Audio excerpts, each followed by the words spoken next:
Okay, I'm live. Let's see what we got today.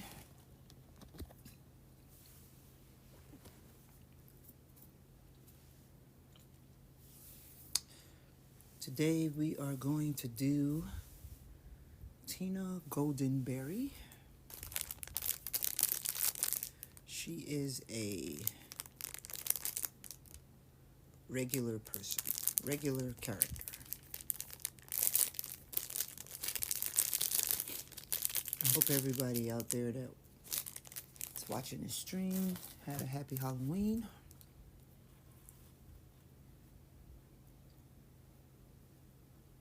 I'm gonna get started.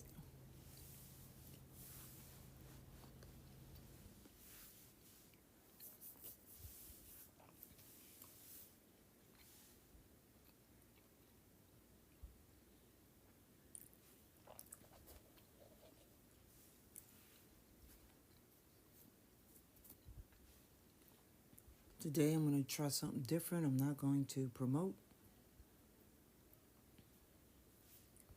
I'm just going to go ahead and just start streaming.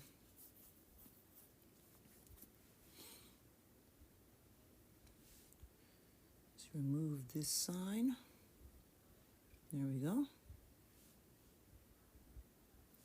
Get the illustration out, figure. And we're going to start by adding some color to the clothing.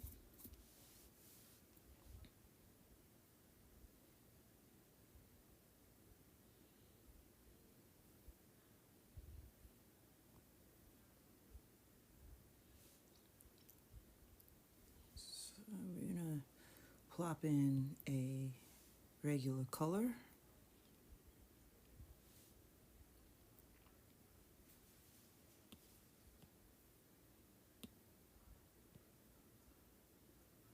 There we go.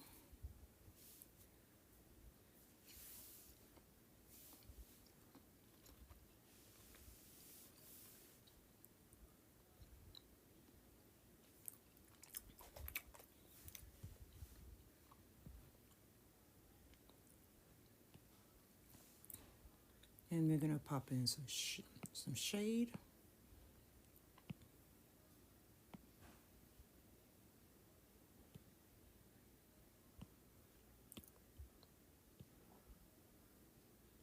And there we have it. And we're going to pop in some light. There we go. And this is just a base outfit.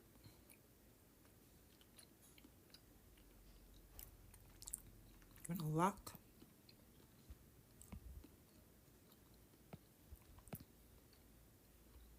Let me undo that for a second.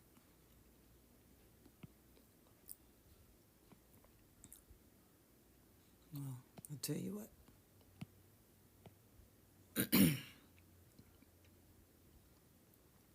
Need to make sure that the clothing and all is good and set.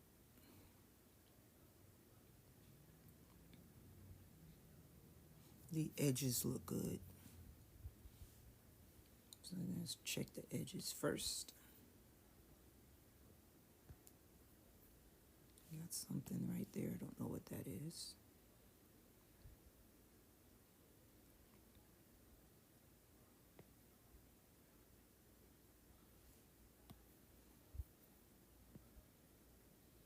It's just a little piece of trash. So if it's there, it's not there. It is here. It's not here.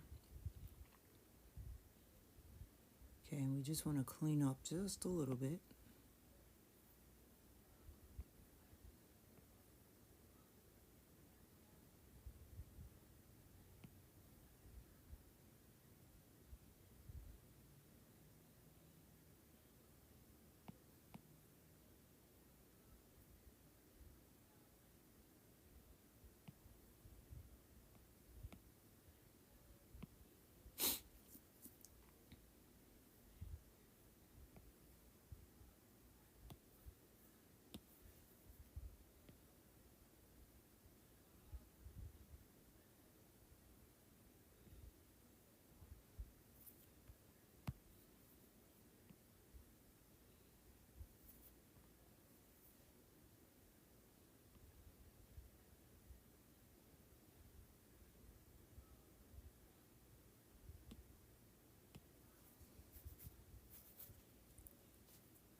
All right.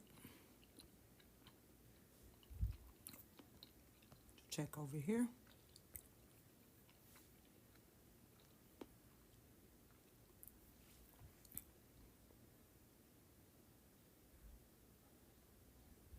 And what I'm doing is I just want to get rid of the edge just a little bit because we don't want it to melt. We don't want it to look like the skin is melting into the clothes.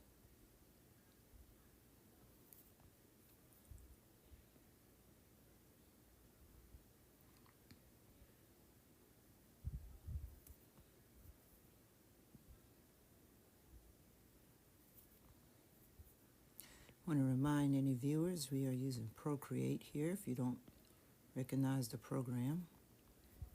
This is on a iPad Pro, and the iPad Pro is a Intel version, which is the last Intel version before Apple decided to switch from Intel to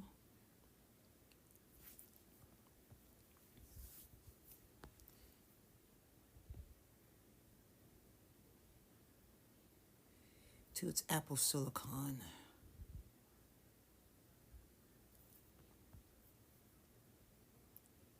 Someday, I guess, in the future, maybe, in the far distant future, I'll be able to get my hands on one of those Apple Silicon ones.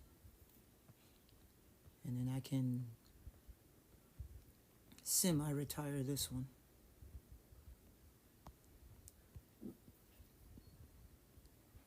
But it's still good enough, so I'm going to use it.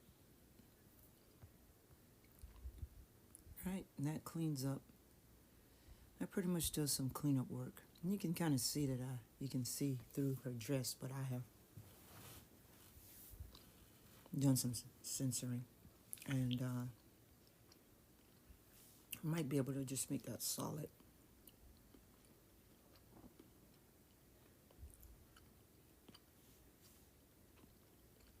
I'm going to work a little backwards today instead of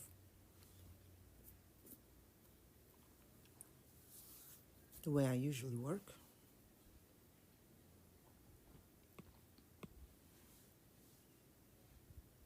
And I'm going to take this off of Alpha Lock, take this off of Reference,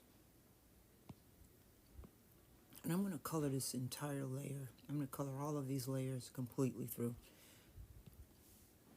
So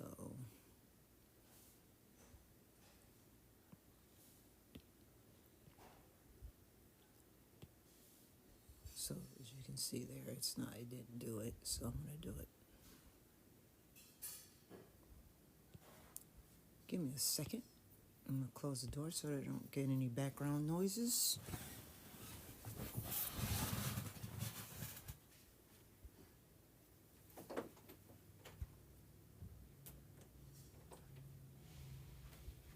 There we go.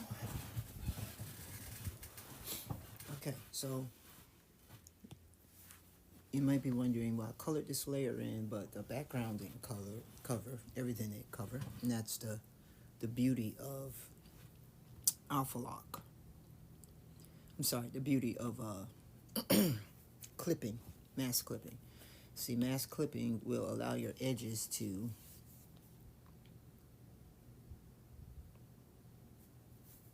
stay the way they are.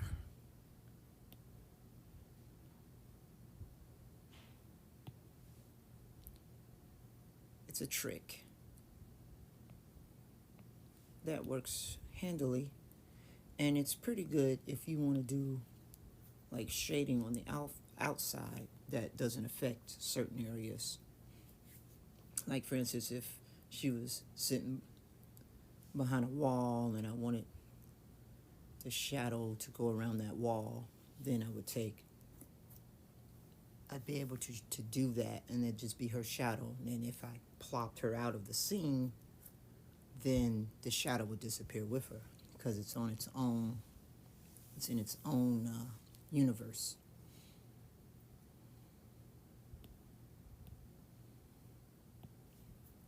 Right, and then that's that. And so now, if I want, I can go back to reference, and I can reference each layer. I can lock these, so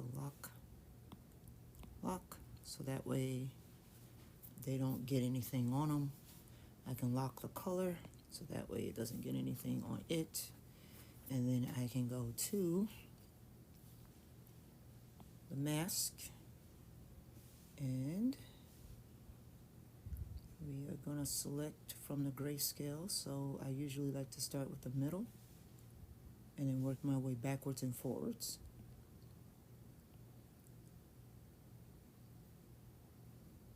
So we're going to do the shading.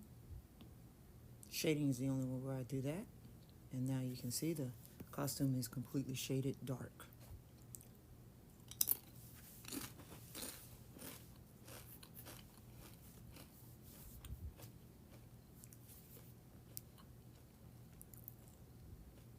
All right.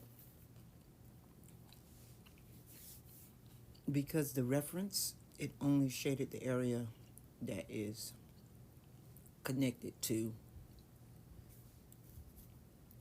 the reference of the sketch.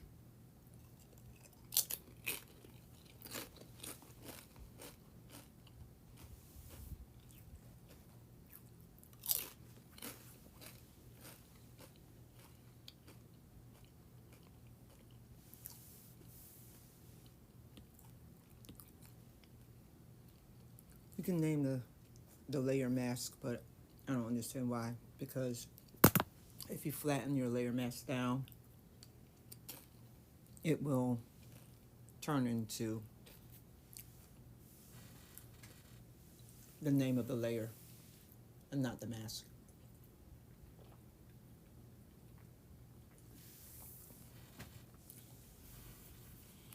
Okay. We'll use our basic brush. For softening, we're going to use the soft airbrush because it's the smallest. We can switch between the soft airbrush and the soft brush. And then for the eraser, we're going to use the regular because the hard line is the thing we're going to do first, and then the soft line is the thing you can do last. So we got that. I'm going to switch to color. So I'm going to step up one.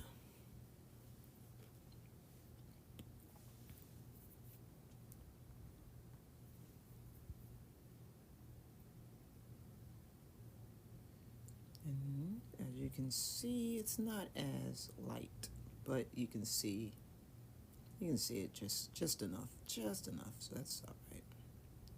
That's all we're really looking for, is just enough.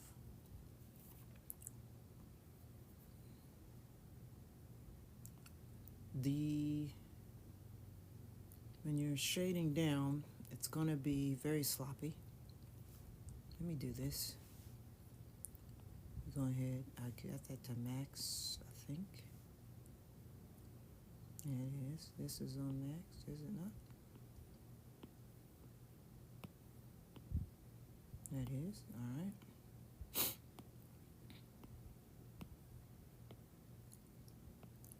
So I'm getting some weird stuff in there. I don't know why.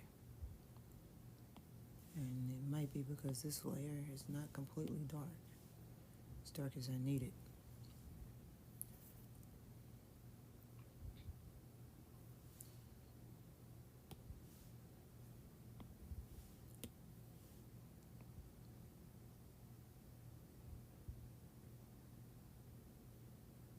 I think I know why now.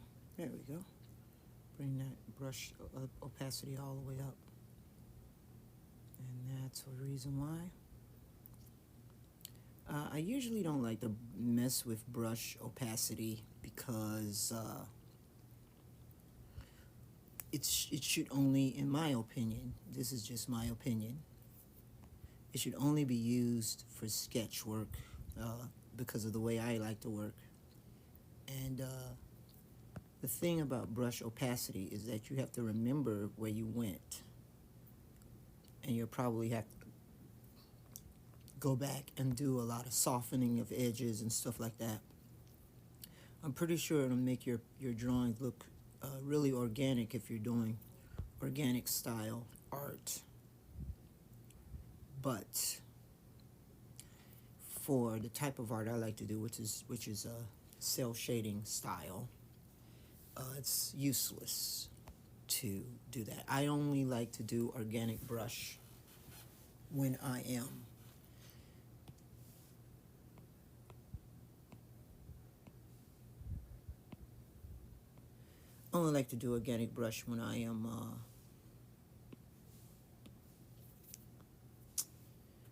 sketching, just making the character art, because then that way I can see through the lines and it feels more like a pencil.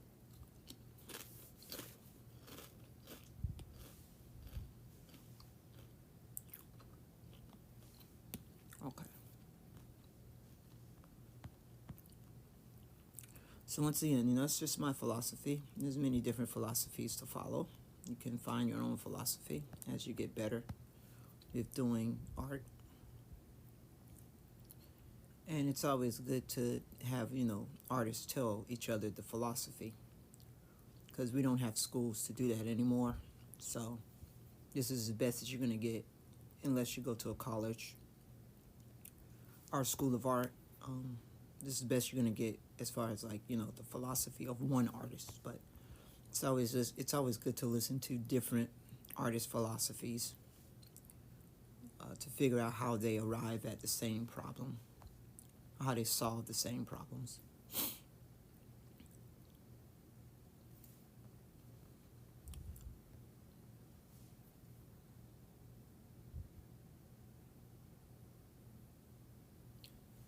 Okay.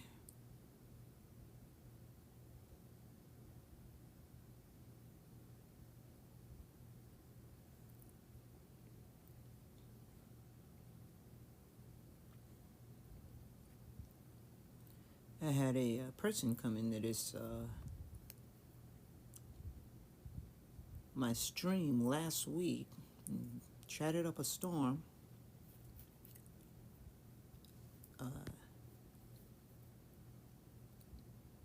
Had a pretty good chat, and then next day they deactivated their account or something, because they were not there anymore. Said something about unknown user. So I figured if it's an unknown user, either the account was deactivated or they got banned or something. I don't know.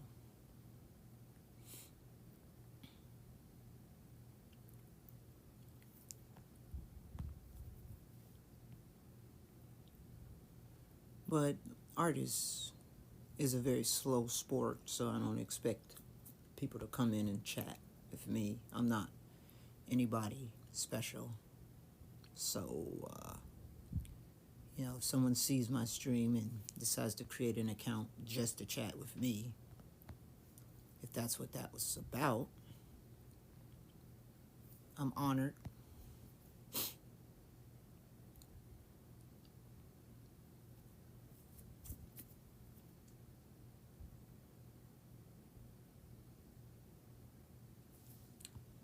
Okay. They wanted to know why I was taking a risk on making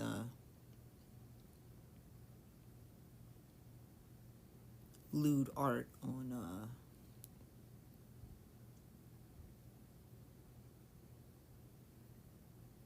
Twitch, and my response is that I'm a low-level tech person.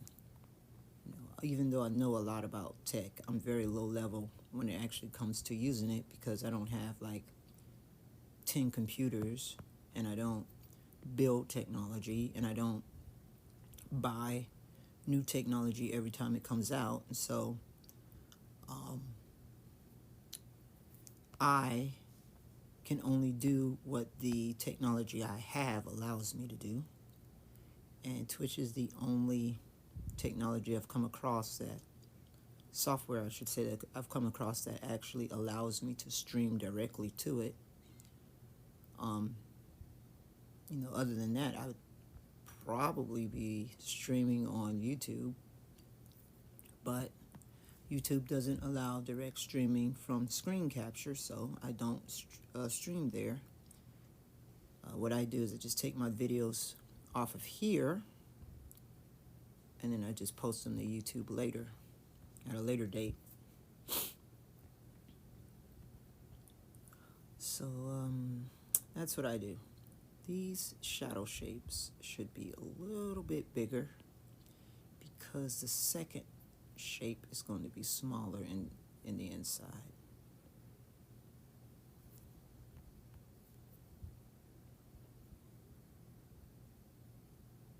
My Twitch stream does run through my DeviantArt account. If you go to my post in my DeviantArt account, the post area, the post section, I have a post that I pinned to the top, and whenever I stream, it will show up, and you can watch it right through my DeviantArt, right from my DeviantArt page. It's a little bit of a hack because DeviantArt does allow for videos, but from YouTube and stuff, but Twitch will work.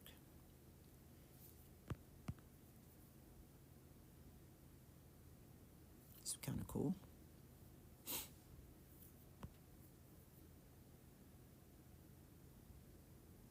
Just noticed I gotta bring my shape down just a little bit, the bottom here. So I'm gonna do that in a second.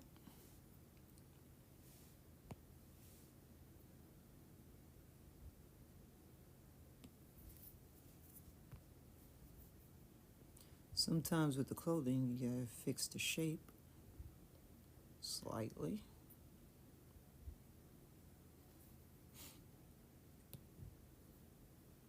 That works.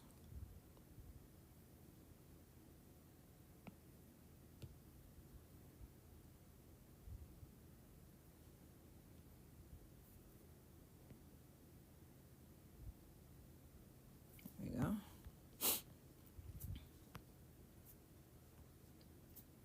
Looks almost like she's in some kind of ninja gear.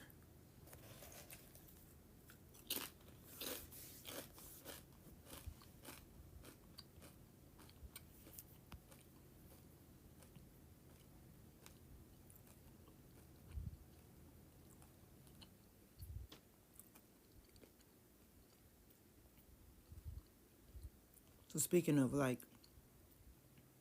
talking about, going back to that topic about, looking at different artists and their philosophies, I was watching a Japanese animator, Japanese manga artist, and he was going back to an old picture he did, and he was fixing the perspective and the shadow and stuff because he had grown. And he really liked the old picture, but he decided to fix it up. And it's just amazing to just sit there and watch him break the arm and break the head and tilt it. And, he took a photo of himself in the pose that he really wanted. And he showed how he could take that pose that he had created a long time ago, and he could fix it and make it look better. And he was able to it was really, really neat to see him do that. He's just able to just break it and keep the same drawing, but just fix it up just enough so that it looked like a new drawing with his new techniques and stuff. It's pretty cool.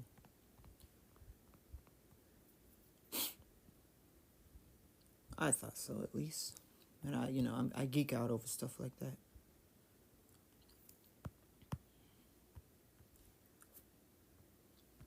looks good.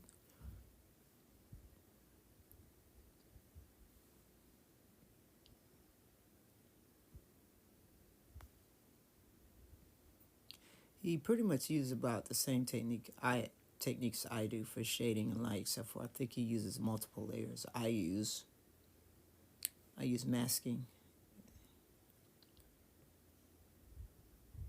but he has the same concept. You start off with a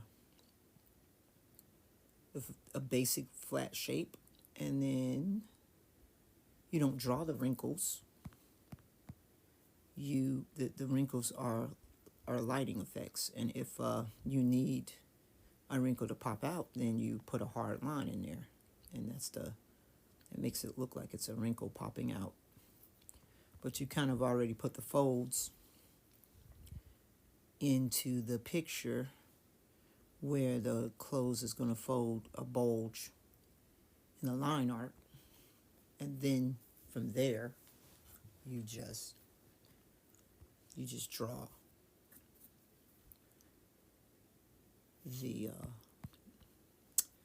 the shadowing and light to make the folds look like they're actually folding into space. And that's a philosophy I eventually adopted a while back.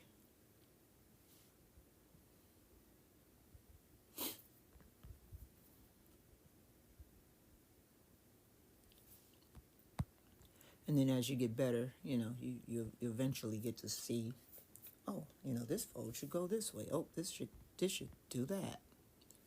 And you get to see but it's an illusion.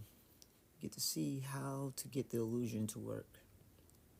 And that's what you just have to remember. You're creating an illusion, and you're making the illusion work.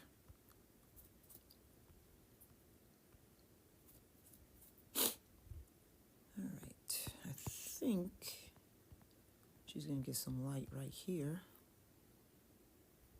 Like right here on the ball of the knee. But then I think everything underneath may stay in shadow.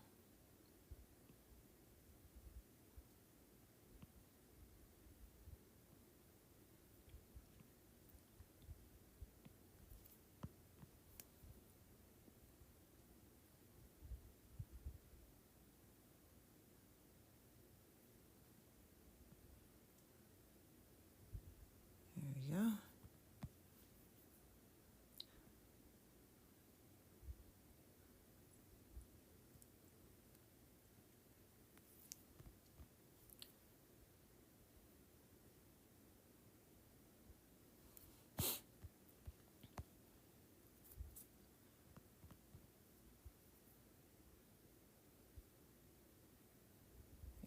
Just a little bit. You might start to find out, oh, I need to push this shadow, or I need to lighten that one.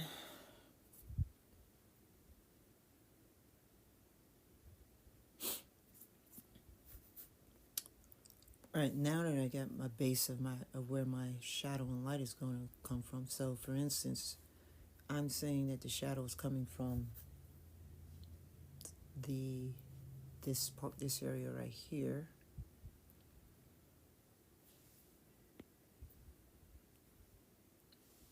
Let me see here.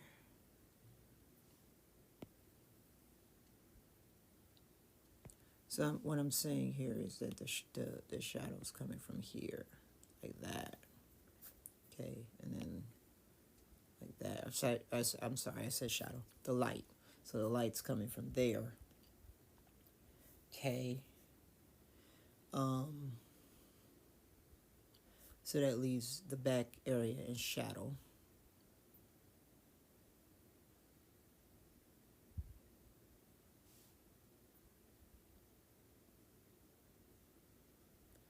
And it looks good. So that means that this leg over here is going to get a little bit of light on it.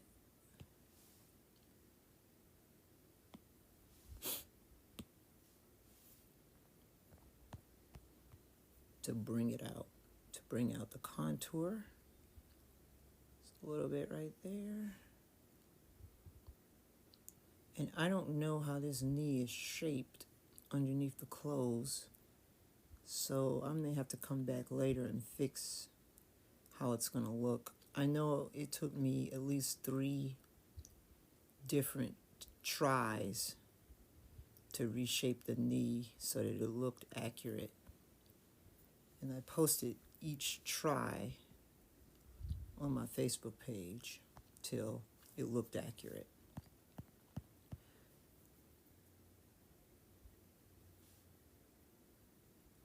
Knees are not really hard. You have to think of them as kind of like 2 joints. Top, the femur bone connecting to the shin bone, and then there's a cap. And the thing about kneecaps is that some people's kneecaps, they shift to the side. Some people's kneecaps, they stay straight in the middle. Your knees determine like your running ability, and over time, whether you run or walk, they degrade. And you know, if you're an advocate runner, your knees are gonna degrade badly. They're gonna turn into they're gonna degrade very badly. So you know, moving your knee around does not necessarily help it. When you walk, you don't notice it, but you have a bit of a shift and a wobble. And your knee is supposed to keep your legs from doing that. So that way, as you're moving your legs, you know, you don't fall over because you rip all of the muscles and the tendons and stuff that's connecting it together. And that's what your kneecap is there to do. So if you shatter your kneecap, that's a bad, terrible thing to happen to you. And it won't heal back the correct way at all.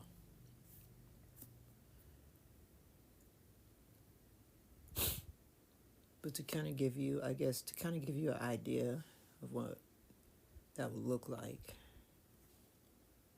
let's just say you get a shape like this. Okay. This is your going into your shin, and this is going into your femur. So that's a bone, and that's a bone. It's going up and out, and this is the kneecap here. Okay. And this is the bone going down, that's the bone going up. This is the calf muscle. Okay, you know, you might know that there's another bone kind of there, secondary bone to kind of stabilize, whatever. Okay, and then your muscle on your skin is going around all of that to make the shape. And so when you're bending it, you're getting something that looks like this. There's the kneecap, like that. There's the other bone, like that. There's the bone there. And then you're getting the muscle going around the bone like that. And that's how your kneecap is supposed to be. And so sometimes, like for me, when I bend my knee, my kneecap shifts this way. And so when it's bent, it's sticking out over there. And it's because I'm pretty skinny. But your kneecap should really actually stay close to the center and not shift out to the side. So I know from my perspective, I'd probably have bad knees. And if I was to be running, that would make them worse. I'm going to erase all of this as best as I can. Could have just hit the undo button, right?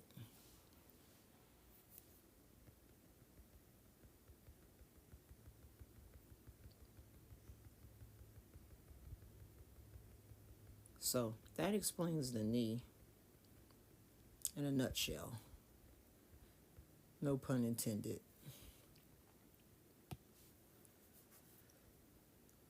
And your elbow is kind of, sort of the same way, except for the thing with your elbow is that you're not walking on it, and so it doesn't get shifted out of its position.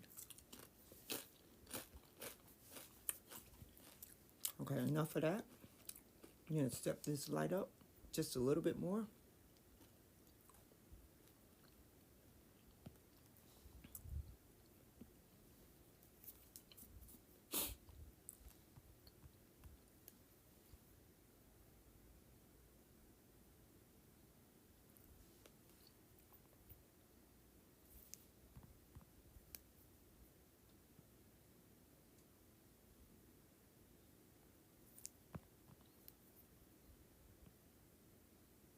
There we go.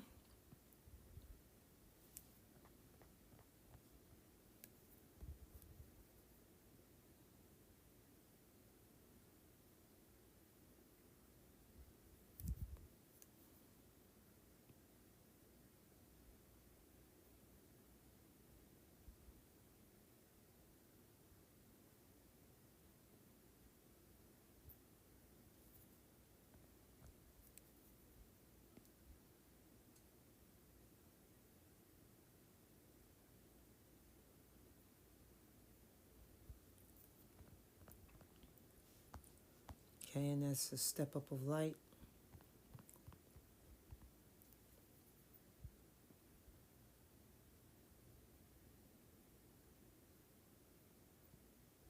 So we're coming to what I like to call the actual color of the outfit.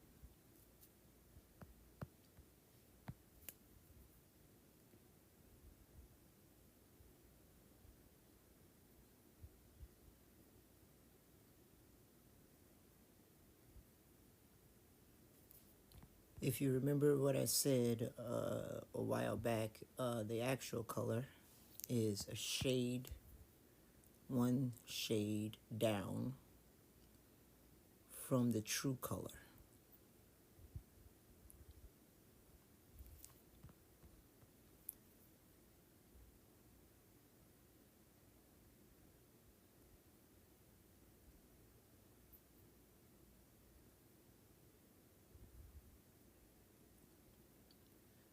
The one artist I was trying to remember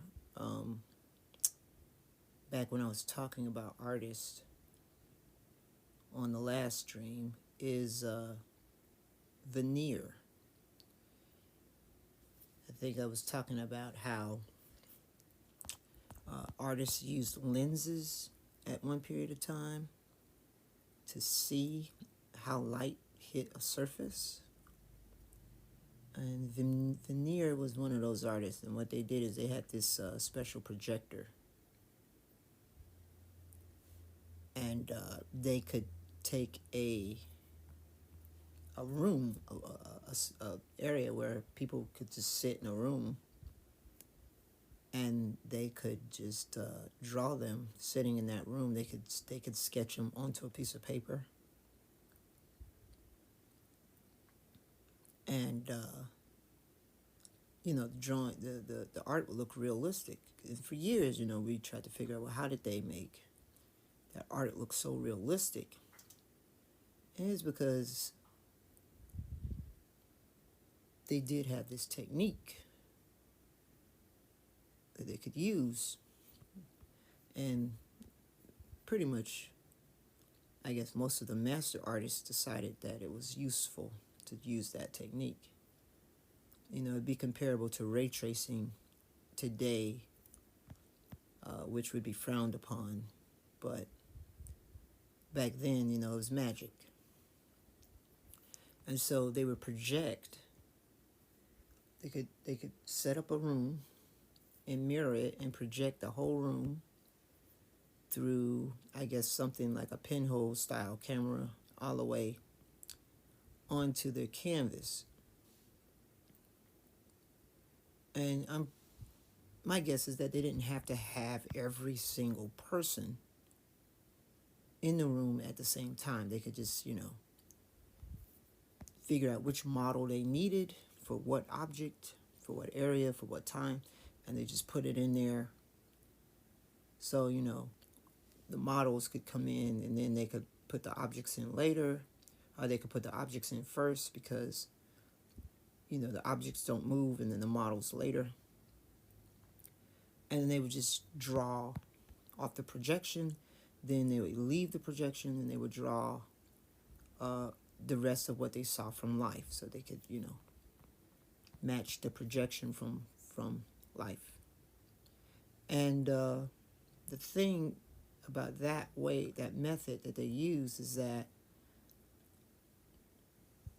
and this has been heavily debated, but Vermeer in his paintings, you could see where he made his light circular. Because when light hits a surface, it looks kind of like a small oval, a small circular ellipse. And our eye doesn't see light that way. Our eye, when it sees light in kind of like a shape. And so the historians took them a while to come to terms that Vermeer may have projected, if not pretty much, most of his paintings, if not most of them, all of them, especially the ones that we still have that survived, because each painting had that circular light in it, that little light circle.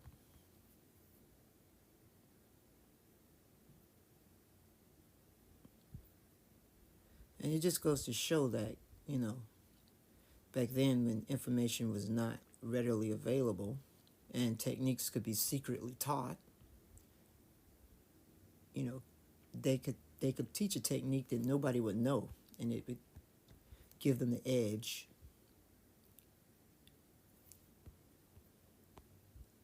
And people would never know, well, this is how it was done. This is how they did that.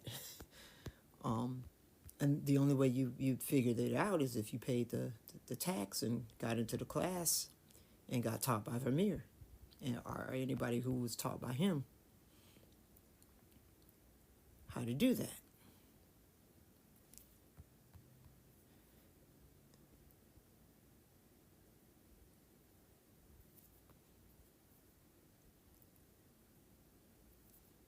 So, there are techniques that I still kind of believe to this day are stuck in academia that people don't know, they don't have access to, or just the fact that they don't study, because sometimes you can just find this stuff out by just reading a book about it. And so because they don't study it and they decide, oh, I'm going to do it all by myself, they miss out because they didn't know that that's how the artist did it. They end up struggling trying to figure out things that we already figured out.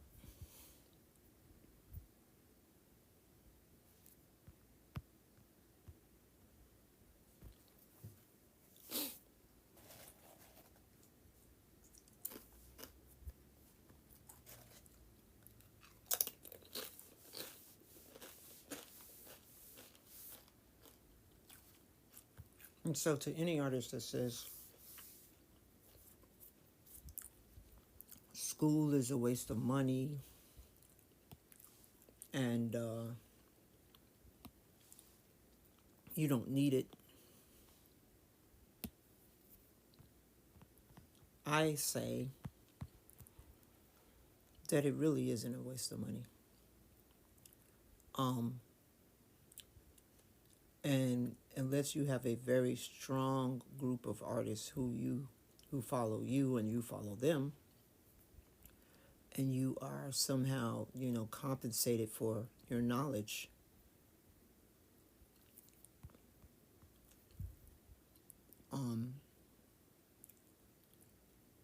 you're going to need to pay that money to figure out how some of those artists did that, because that's the only place they're teaching it. They're not teaching it outside of a school.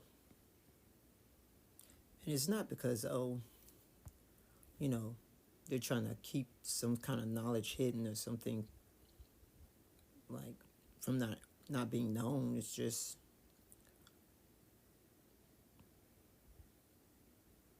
unless you're going to pick up the book that they know you should pick up to read, you're just not going to know that's how it was done, you know?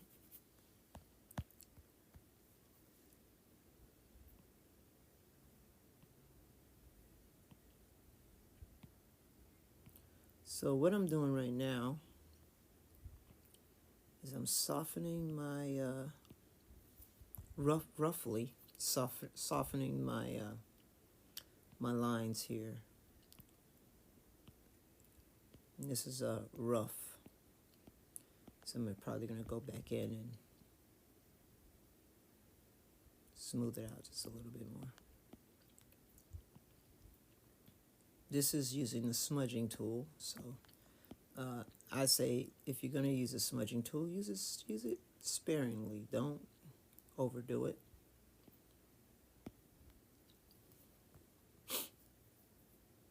And remember, it will move the color.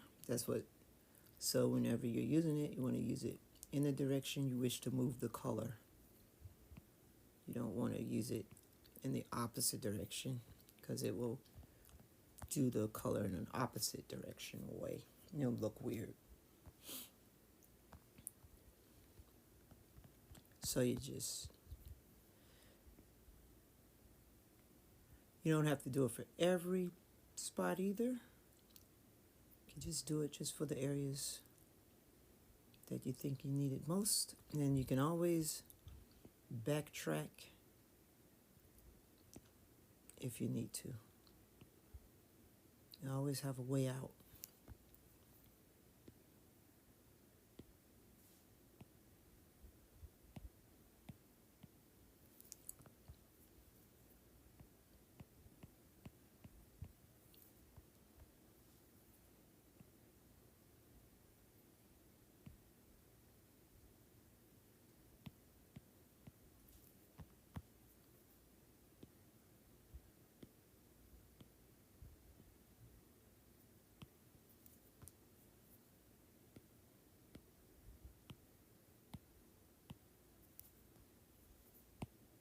It's smudging is good for like if you left a spot or something, you need that spot to be covered.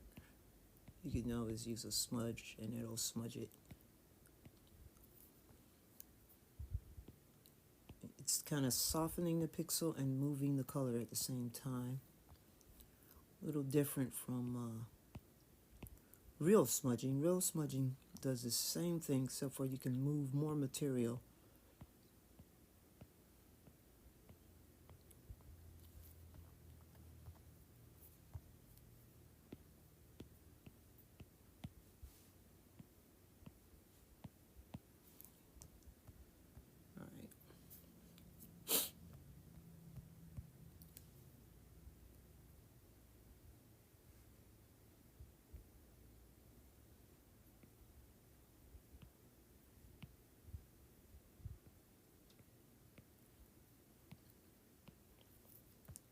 So I hope you guys watched some pretty good movies out there for Halloween. I watched a movie on HBO called Maxine. And then I watched its sequel. Well, actually, I should say I watched X, which was the first movie. It's just called X. And then the second movie was called Maxine, and Maxine had 3 X's in it. And although Maxine was considered the third movie, it's a sequel to X. There apparently was a prequel that I didn't get to watch because HBO didn't have it. So hopefully they will get it and then I'll be able to watch it. But I guess the prequel wasn't good enough. And so that streaming service wasn't able to obtain the rights to it. I don't know who has the rights to it. But I'm a streaming peasant, so figured never saw this movie. I figured I'd watch it, and I was entertained, I gotta say. Pretty entertaining. It's better than the remake of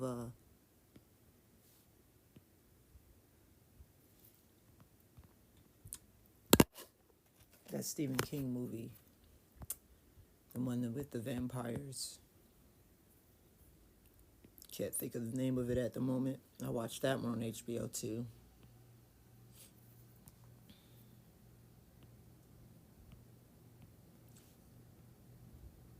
It wasn't called Night Shift or Fight. It was called, wish I could remember the name off the fly, but I can't right now. Salem's Lot. That one was, I think that one's, they have the original Salem's Lot also on HBO. And I do remember watching the original Salem's Lot. But when I watched it, I could have swore it was in 2 parts. But I don't know. The HBO remake is not in 2 parts. And even for an old vampire movie, it's a little dated. I feel like if you watch the Quentin Tarantino Rodriguez movie about the Mexican vampires, that movie is still better than Salem's Lot. And that movie is older, I think, than this. I know it's older than this remake, but not as old as the first Salem Lot.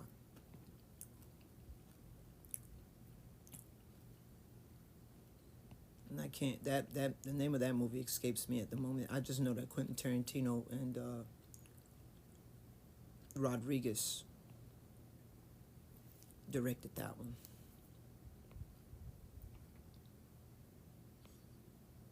But that movie's better. Better vampire movie. Probably still holds up to this day. And it's most likely the same as Salem Lot, just more modern.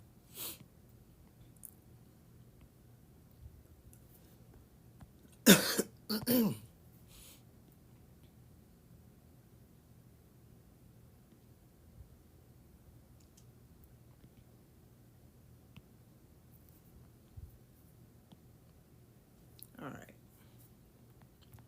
So that's softened. Now I'm going to do the same thing for this side over here. This leg over here.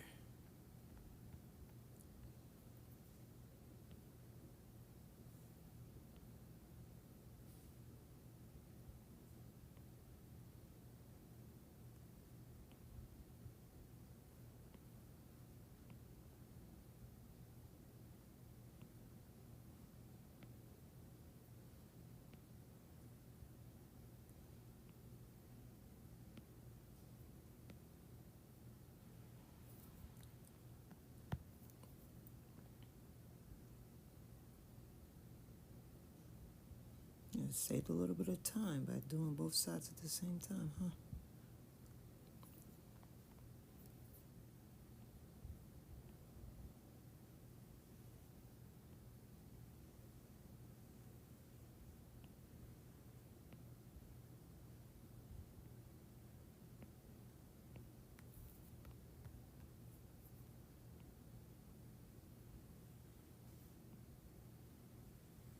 So to kind of negate the smeariness, which you wouldn't see, a matter of fact, in the finished picture, because the pixels would take care of that.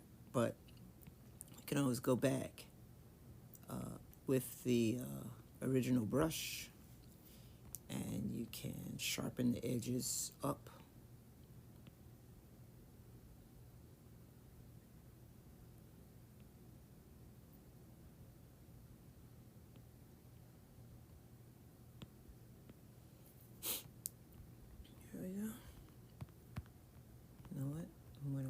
this up now too.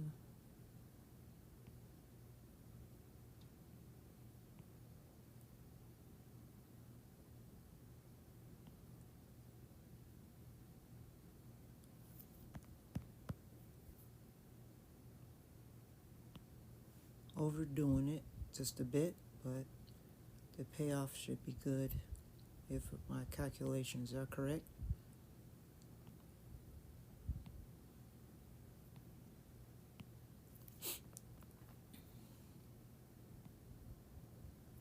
All right.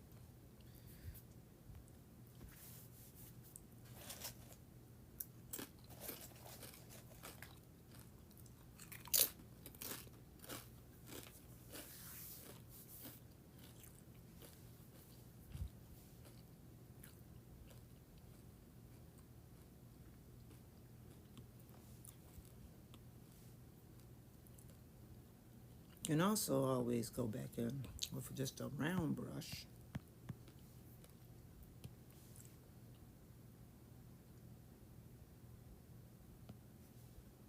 and you can soften a little bit. Round brushes don't make things soft too much, but they do have a slight blur edge. It's kind of like a little tiny blur. And it still keeps your edge slightly sharp. And by changing the size of the canvas, you can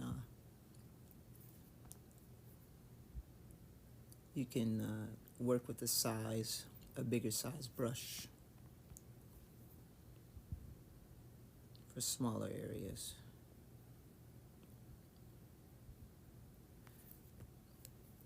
So know your brushes.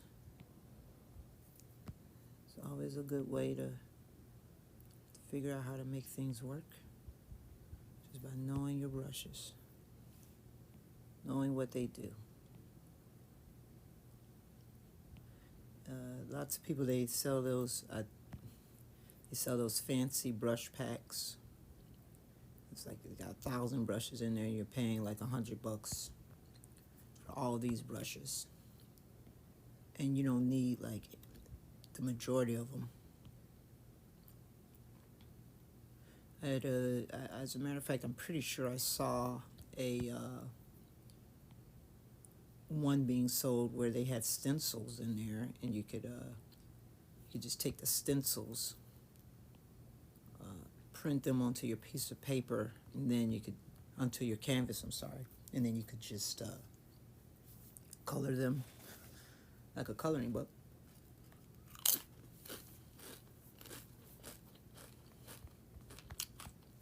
I thought to myself, it's pretty interesting.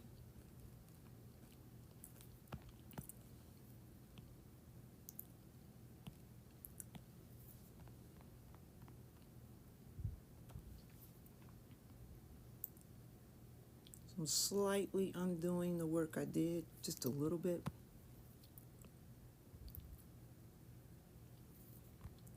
But it's all right. You know, you can like I said, you can overdo stuff. And you can come back and say, that's a little overdid. I think I'm going to fix it up just a little bit.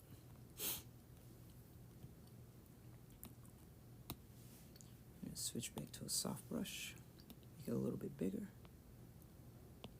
10, make it to a 12, 15. That's a good size.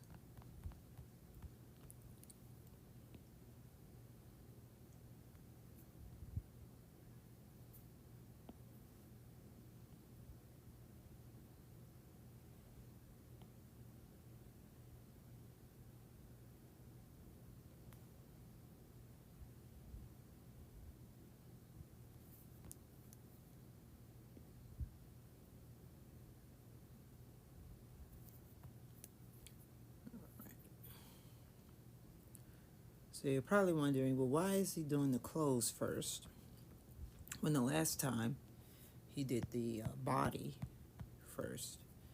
And just variety, I just wanted to try I just wanted to see if I could do the clothing first. Um, just for my own self. You know. Normally I would start with the body because then I could figure out, oh, this is where the lighting sources need to go. But because this pose is pretty straightforward and I kind of already had in my mind which way the lighting source was going to go, I just decided, try to just start with the body first, and then, I mean, with the clothes first, and then save it to the body.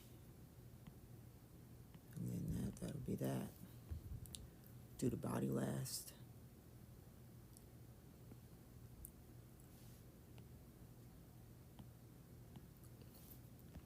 Last time, too, when I streamed for about 4 or 5 hours. And pulling that stream onto my iPad was easy. But pulling that into iMovie, doing the editing in iMovie, and then trying to resave it, that was a task that took all day.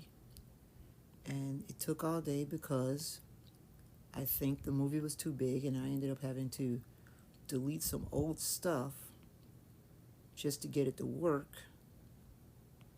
which I'm okay with deleting the old stuff, but it just took too long, and so took all day on a Sunday, and so I was just like, you know what?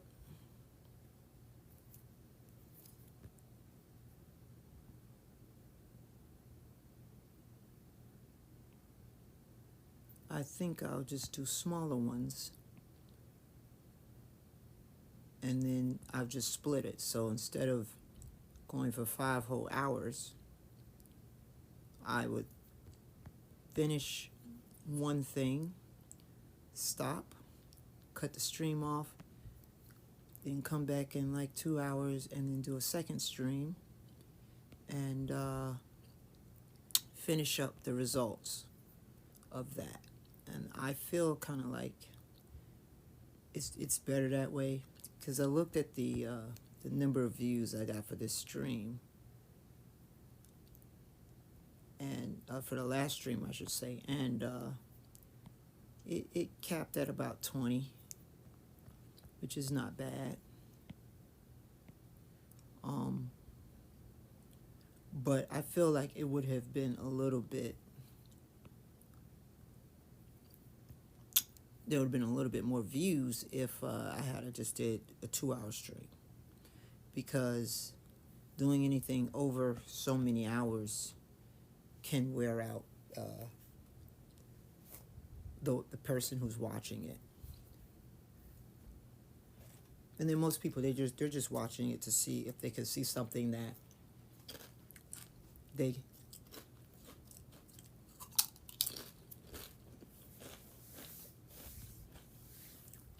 they haven't done.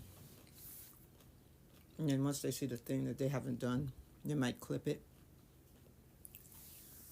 and then they just leave. You know, and you never see them again.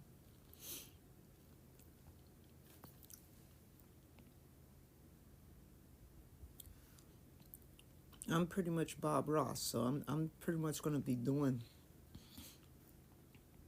the same techniques over and over with small variations based off of what I need.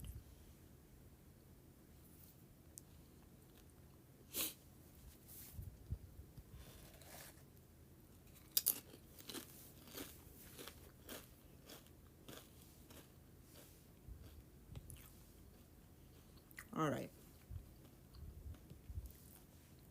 We're ready to go into the last. We're tinting up to the actual color now, to the true color.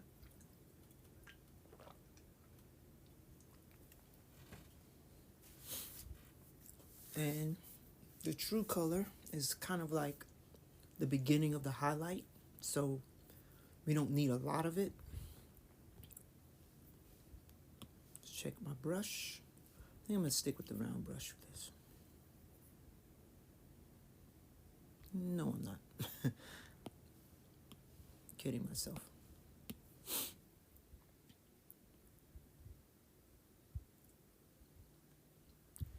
What we'll do is we'll start with this hard brush, this hard pen, and then we'll move to the round brush to soften the edges. That's what we'll do. And so remember, this is the beginning of the kind of the highlight of the character, and so you don't want to overdo too much of the actual color, unless the character is in extremely spectacular light. Then maybe overdoing it, like the AI art would be feasible.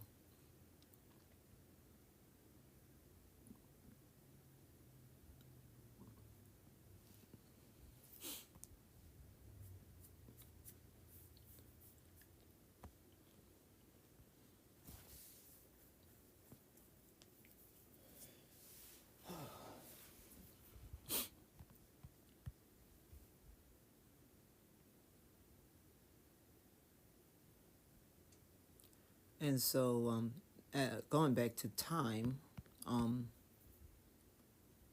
feel like maybe I should dictate how much time I'm doing the streams and just kind of keep it to a specific amount of hours. Just for my own personal health and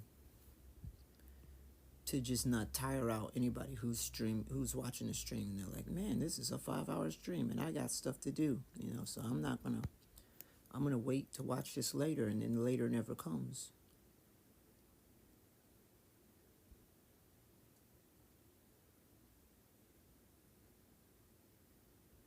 Because people are busy. They got stuff they gotta do.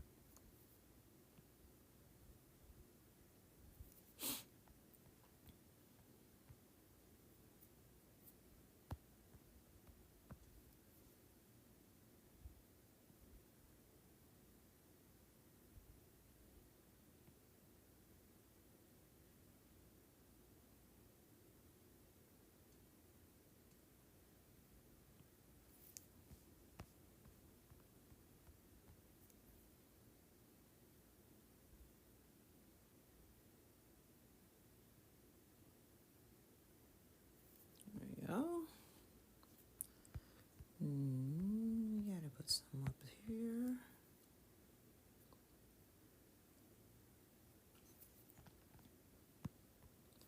Let's start off with a line, and then we will create the shape.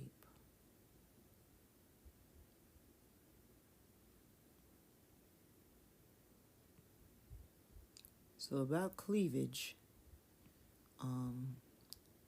cleavage is basically, in clothing, it's basically determined by if the woman is wearing a bra or not. If she is not wearing a bra, you're probably going to get a little bit more wrinkles in the, between the breast and in the shirt. But if she is wearing a bra, those wrinkles are not going to be as prominent.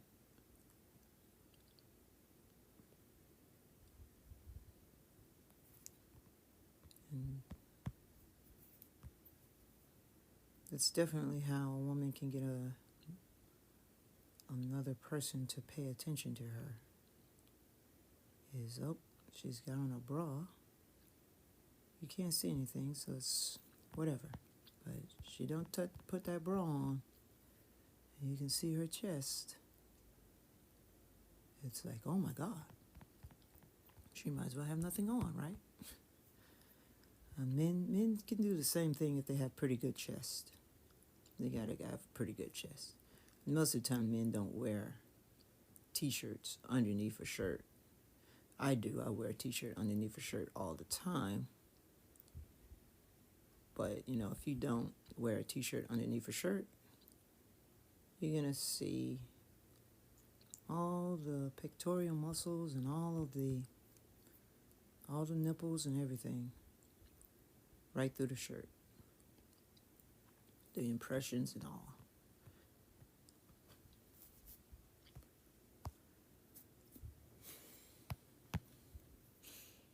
It's all in your goal. What is your goal? What do you want to achieve?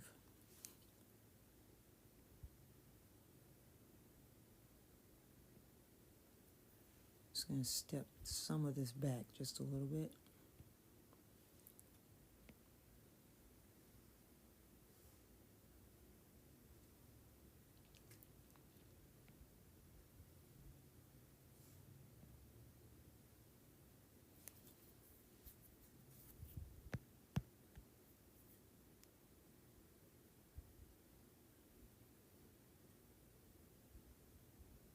There we go. All right. That looks very plasticky and superhero-y like.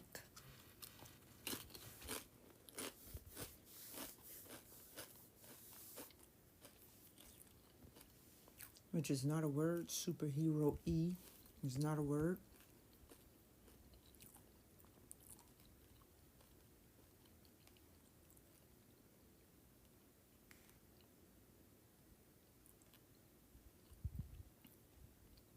The thing sometimes I forget as a cartoonist is that you can exaggerate just a bit.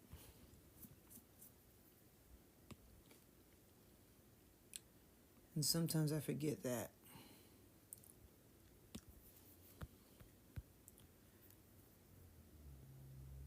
You have the ability and the power to exaggerate slightly. Because that's what cartooning is about. It's about exaggerating certain parts over other parts. And the good cartoonists know that. You want to draw emphasis, you exaggerate slightly or a lot. And that will draw emphasis.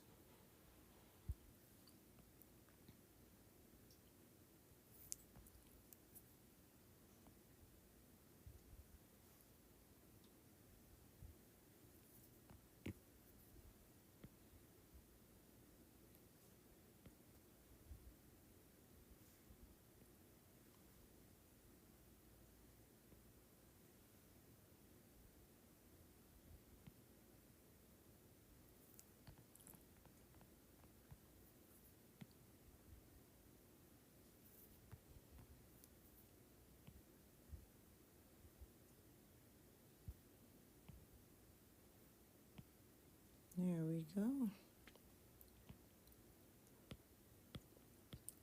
And like I said, you know, it's going to be smeary at first. It's all right. You can always fix what you don't need.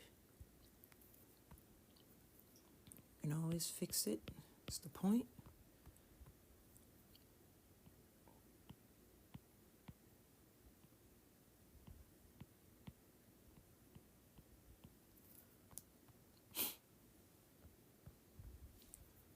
Let's go back and sharpen it.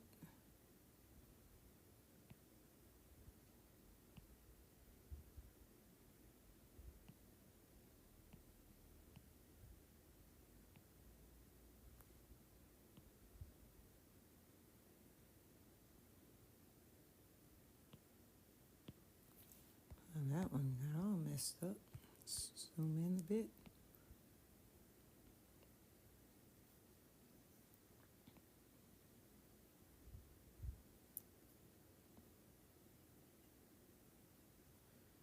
So, once you learn how to do things slowly, and you start to figure out how the tools and stuff work, then you can start to speed yourself up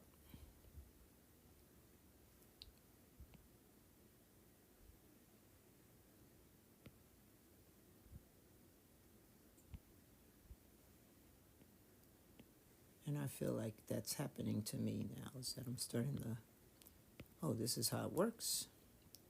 And I'm starting to get that speed in there, get a little faster than I used to be able to do.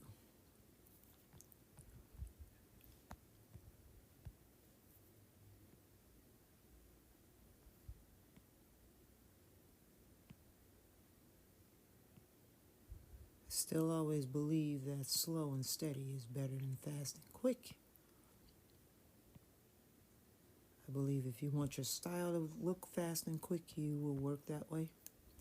And if you want your style to look like you carefully, methodically did your work, you'll work that way. There's no right or wrong method. There's just a method that you work by and the method that people will pay you to do. If you're not a fast and quick artist, you don't go for fast and quick jobs. You go for the slower jobs. And if you're a fast and quick artist, you go for the fast and quick ones because you're able to achieve your objective at a timely deadline and make adjustments as you need them to, before the deadline's up.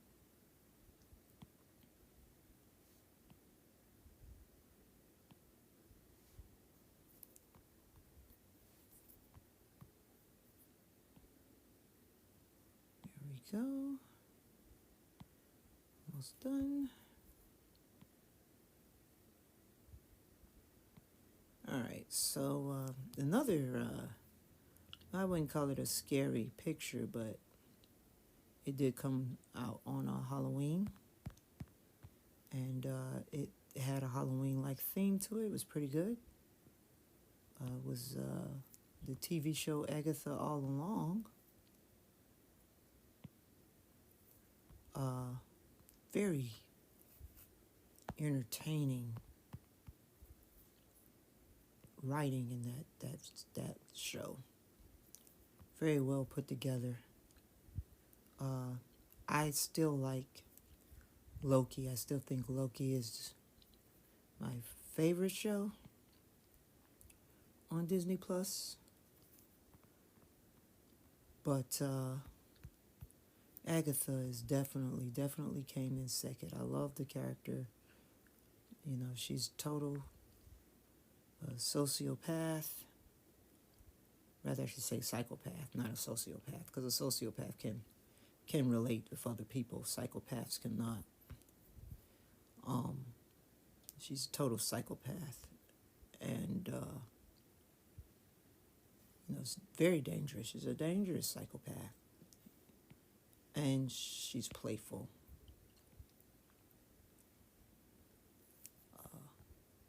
Which makes her seem not as dangerous. And she self-admits it too in the show.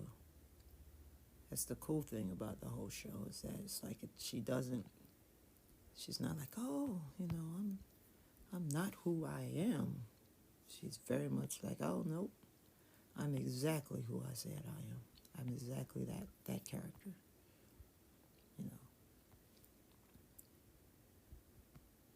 And that the only reason people like me is because they don't understand the kind of person I am.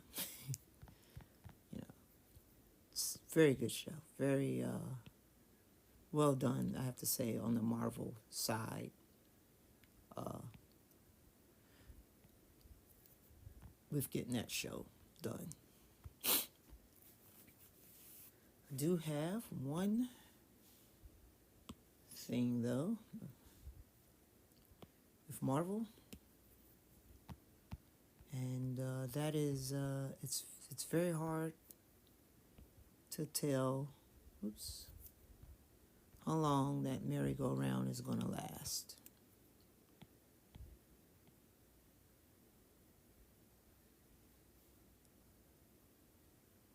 That's the only thing that I have to say about the Marvel TV stuff, is that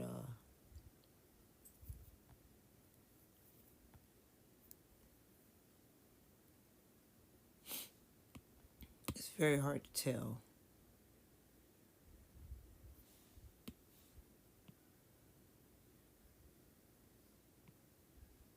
how long that merry-go-round is going to keep on giving, because the thing is that when you're negotiating contracts with actors and directors and writers, as the hits roll in, the contract, the amount of money they get paid goes up. And you look at people like Giancarlo I don't want to mess his last name up, and Samuel Jackson. You look at people like that, and you say to yourself, "Oh, geez, man, how come, they're acting, and it seems like they act forever?"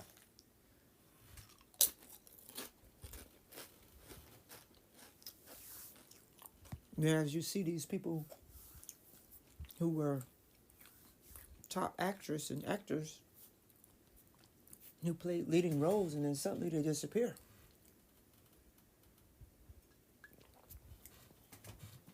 And the truth of that is just that they price themselves out. After a while, Hollywood can't pay them. And cost basis analysis says if you can't pay somebody, then find somebody who does the same thing and pay them less and start them out. Because after a while, it's just hard to pay you the amount of money you're owed if you cost too much.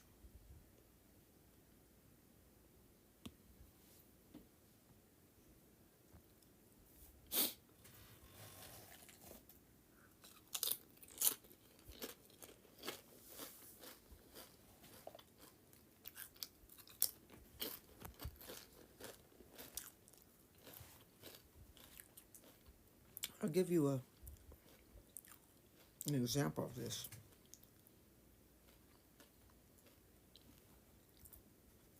So, Eddie Murphy made a crazy amount of money. I think like every picture he was being paid something like $40 million at one time. Don't quote me on that, but I know the number was pretty high. And almost every picture he did, it was guaranteed that it was going to be a hit, and that he was going to bring in an audience. And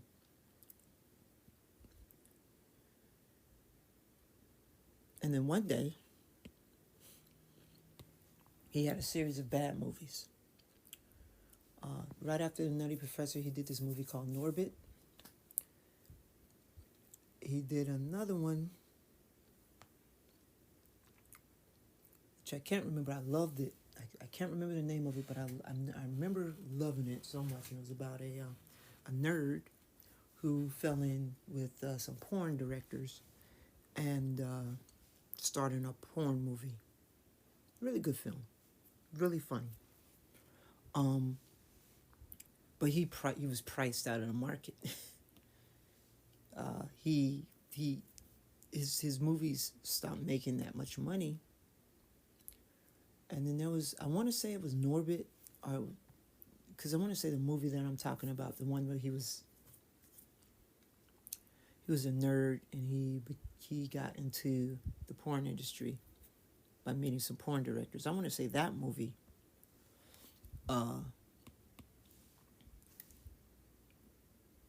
was first.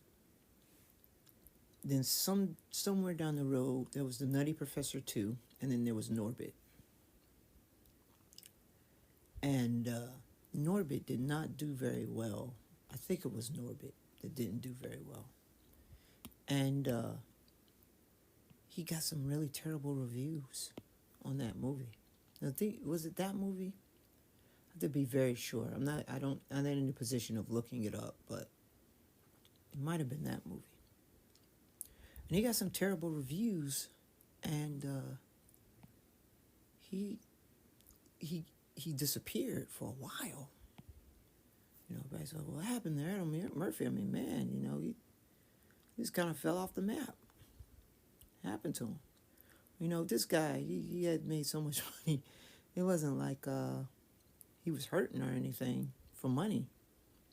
He could have retired right there and been done. Been like, okay, it's over. Also, there was a scandal, something about he picked up a person. The person happened to be a cross-dresser or something, and he was just helping the person out. And they wanted to make this big deal at the time because, you know, they had these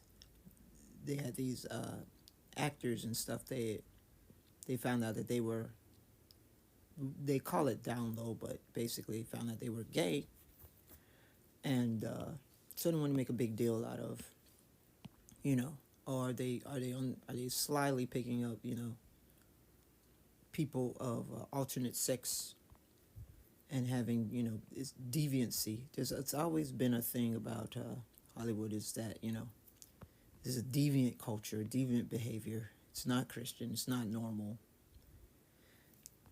And so he just kind of slipped off the map. And so everybody assumed that he was retired. He had done 3 Nutty Professors. He'd done a couple of terrible films. And he was retired.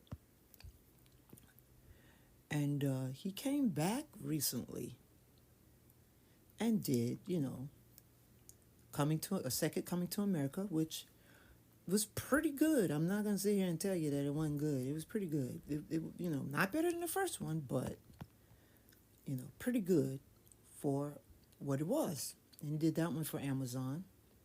And then he did a Beverly Hills Cop. He said, and he said in an interview, I'm coming back. I'm back.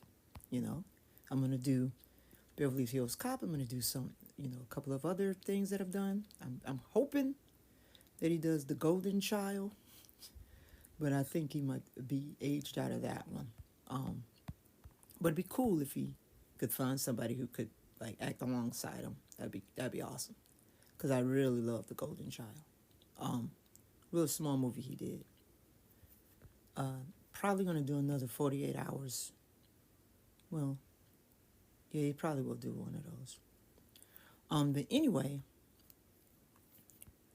he was cited in an interview, you know, that was saying, well, you know, we thought you had retired. Why did you come back? And he said, in the interview, he said, you know, there was this movie I did, and I thought it was great, and they gave me a Razzie for it, and it really hurt my feelings. He's like, I thought that this was a great movie, and they gave me he's like, I was nominated for a Razzie. And he's like, it just took the wind out of me. And I was just like, well, no, I'm done. I'm not going to act anymore. And so he disappeared. Okay. And, you know, I see the Razzies as a way to say to an actor, not that they're bad at acting or that, you know, I've always seen them as just saying, you know, if we could give you an award for being in a great movie, we should also be able to give you an award for being in a not so great movie. Okay, that's just me. Okay, I didn't see it as like, oh, we're picking on you. But apparently, that's not how Hollywood sees it. And that's not how actors see it. And I was shocked to hear him say that he was like, that he felt like it was over because he won that award for a terrible film. And that he just figured, well, it was time to hang it up. You know? It was shocked. That was shocking. I was very, that took me, it took me for surprise, I gotta say. So, Eddie Murphy would have continued to act if he had not won that award.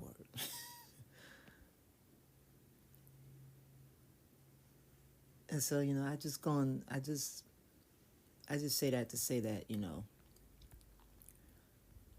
what we see actors as having fun. They're doing this picture and they're having fun.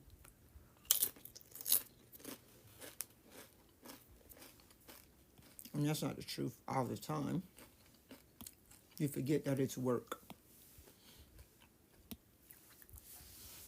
Like these actors are working. And it's just like a person who's going to a job to, whether it's picking up trash or teaching a group of people or, sitting down at a desk and making art. It's work. And, yeah, there might be some entertaining aspect to it.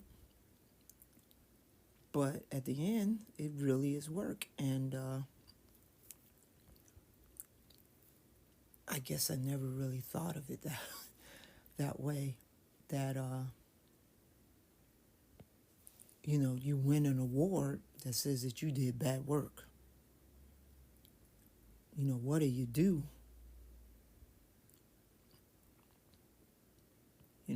Because you've made millions of dollars. And you made those millions because you thought, the consensus was that you was doing great work. And suddenly, you get this award and it's telling you, no, you're not doing so great now. You're doing bad work. That hurts. That hurts, I guess. That hurts your feelings. And it's just interesting to hear him say that.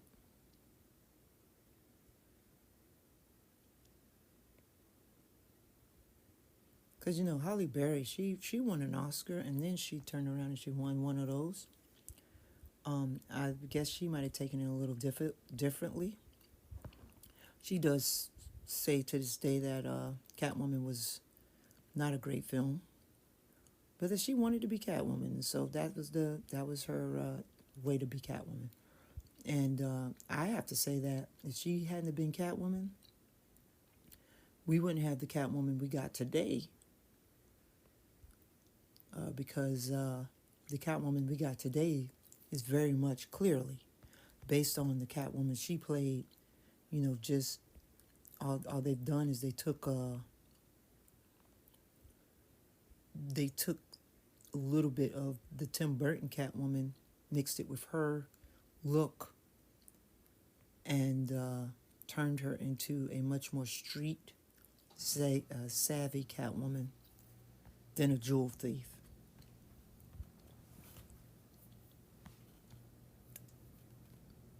And just a jewel thief, I should say. And so, I attribute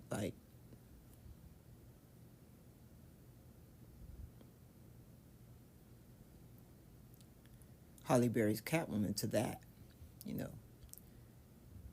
The movie might have been bad, but she wasn't a bad Catwoman. It was just the movie just wasn't written very well.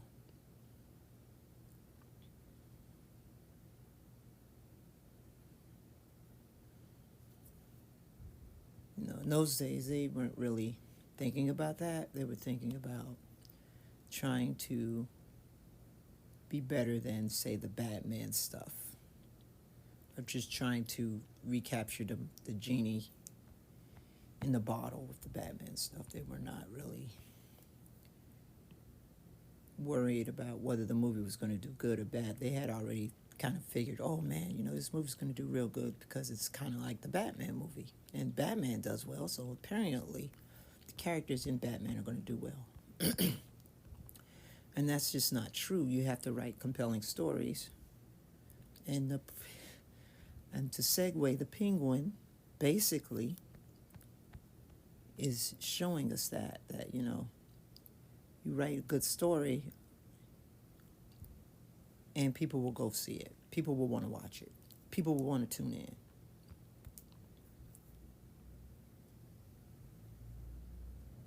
I feel like they could do that with Catwoman. They could probably write just as a compelling story for Catwoman as they did with the penguin, and people will watch it.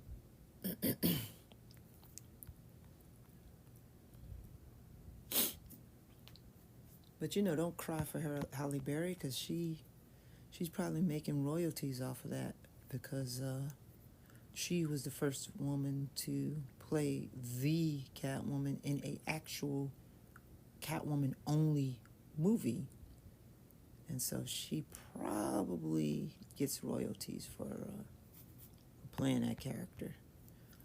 If they keep redoing that character, it's probably why she's like, hey, yeah, do more Catwoman movies. I need the money. I need the to keep my living going here.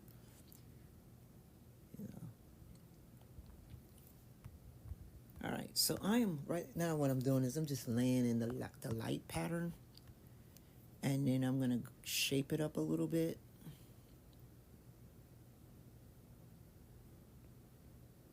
So this is the light. And then this will probably be it for the first part of the outfit. The second part of the outfit, I got gloves, and the last part of the outfit is a neck, kind of a neck scarf. And then after that, we will work on the figure, and I'm going to check my time.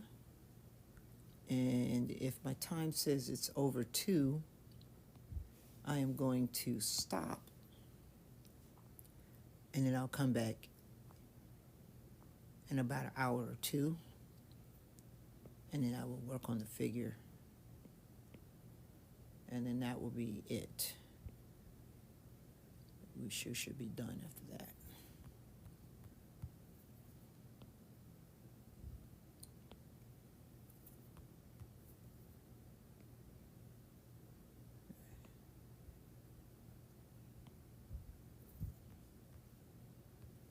Just gotta put a little bit of lineage on the cleavage area, and good to go.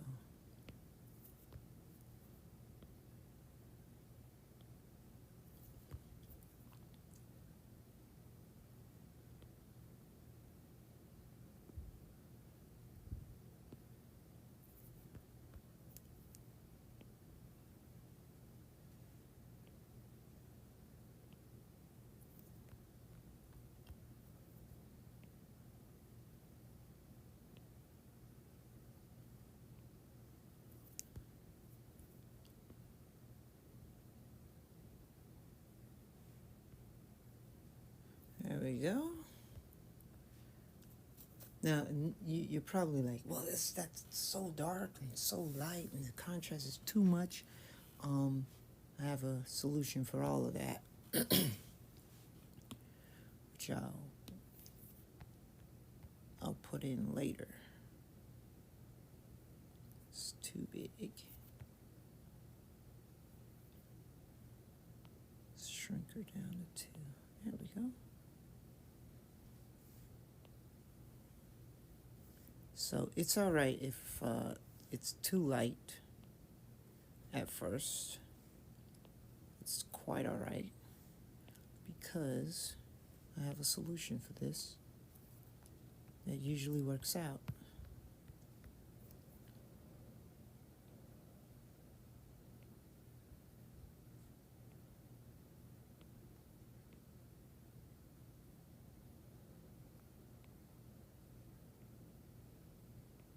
There we go. Just enough to pop it out. All right, we can step it up just a little bit more. The next brightest one. I like to step the light up rather than fall the light back.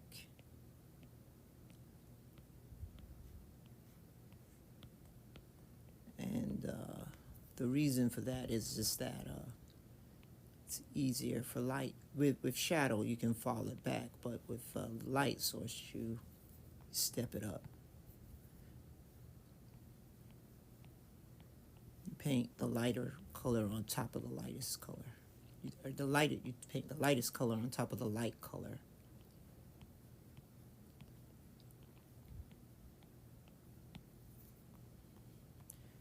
But with the shadow, I work backwards because I'm used to like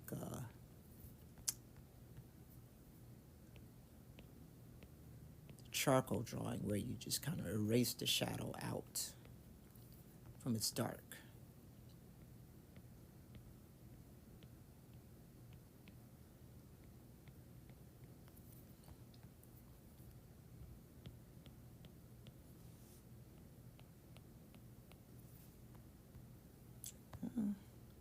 And so as you can see, like when I shrink it out, you can see how nice that looks.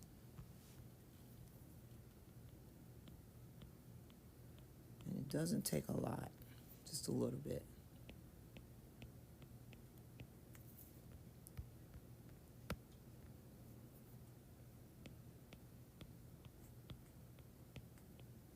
There we go.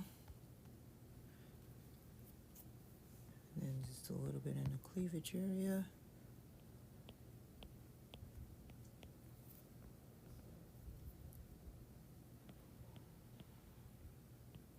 And then of course we're going to do one more light. So it's just one more. It's going to be the, what I call the specular. That's going to be the dot of light. So just step it up one more. And that's going to give us the brightest light. And that one's going to be even smaller. Sometimes you could just do traces, just a little couple of dots. I don't even know if it'll show up on the printer, but it's going to be there. And light, it just kind of scatters. And the slicker and greasier the surface is, the more spectacular the light looks. But you don't need to overdo it.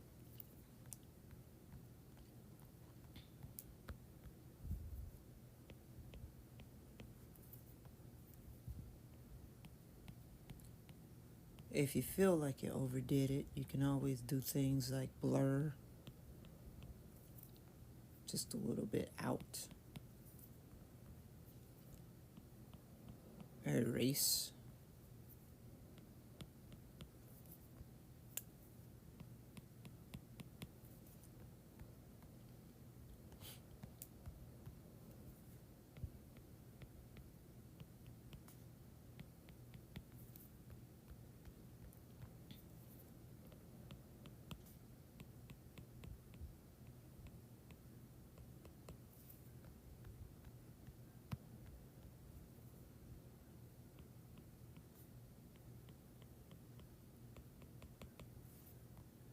And so as you can see, it's just to make it look really good. Really, really good. Just put a small dot right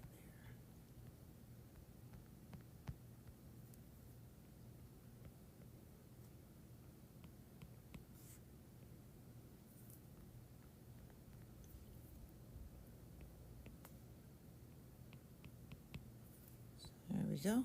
All right, so now she looks nice and shiny. Okay. And here's my solution to all problems. If I feel like something is too much, go in, shrink it to about 80%.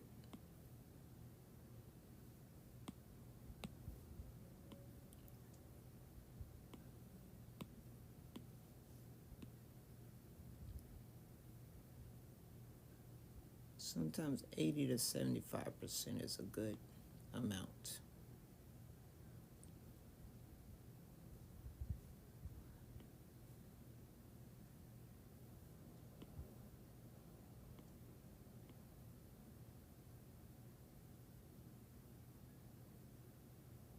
Purple is a very dark color, so I could probably even go further down than that. Let's try 65.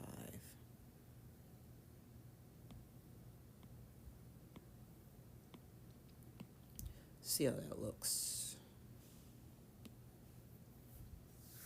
looks pretty good. And if you want to get darker, you could always go back with some blues or something. Make it a little bit darker.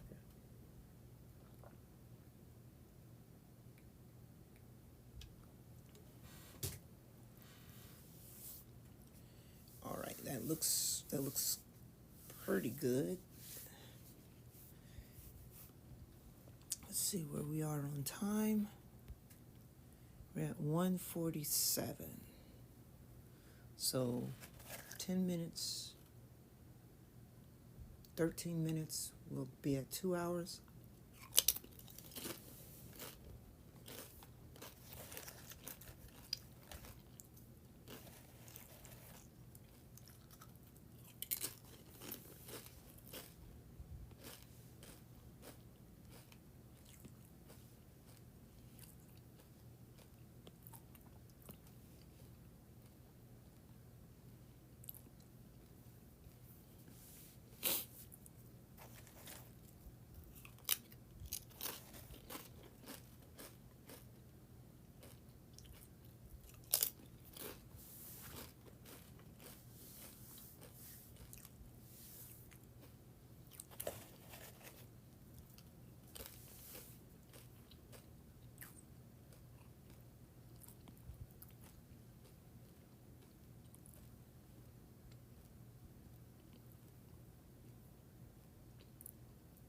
Now what I wanted to do,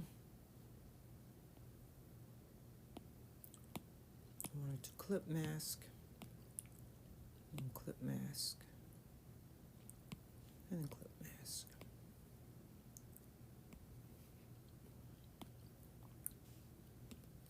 Now let's choose a color for the gloves. So red usually works good with purple.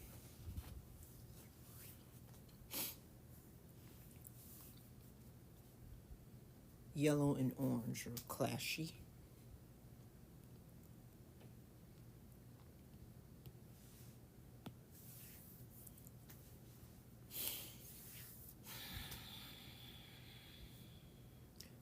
You can do a desaturated red. Let's see what that looks like.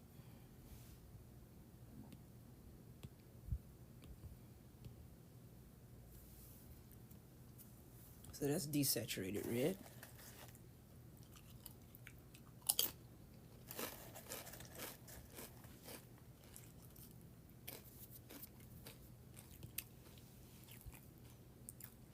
Do a shaded red.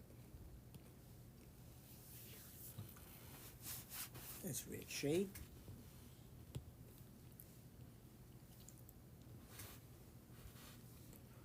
Let's do a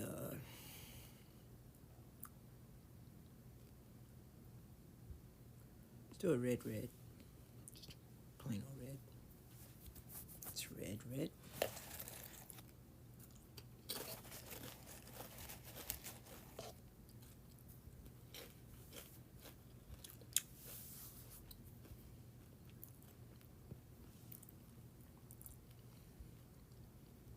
Could always do a deeper purple.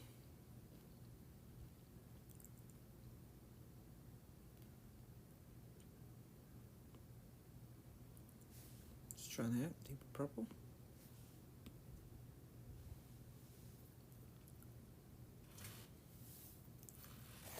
It's almost a bluish purple.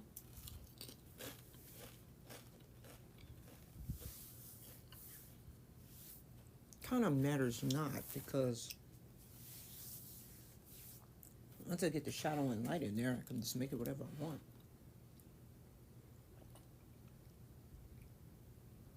So dark colors would indicate that this person is more of a killer. Because killers like to wear dark things, don't get dirty. You can't see.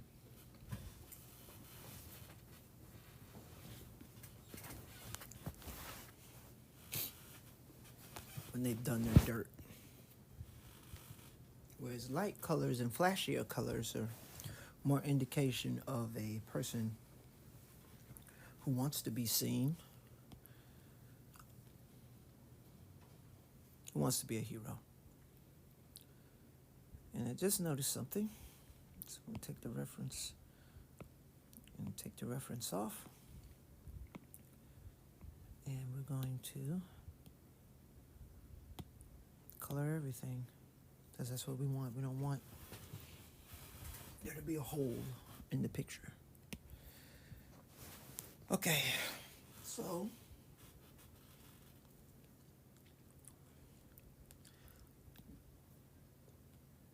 you're going to get the black shade in there.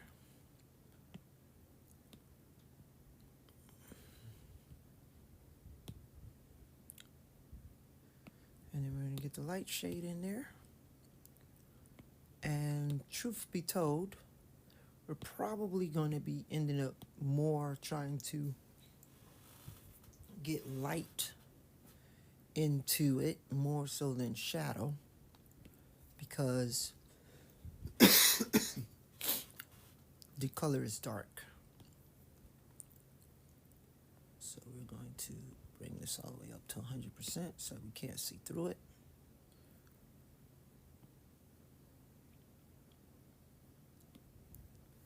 And so yes, the truth be told, the shadow is not going to be very prominent. It's going to be the light source that we're going to want to push up, because that light source is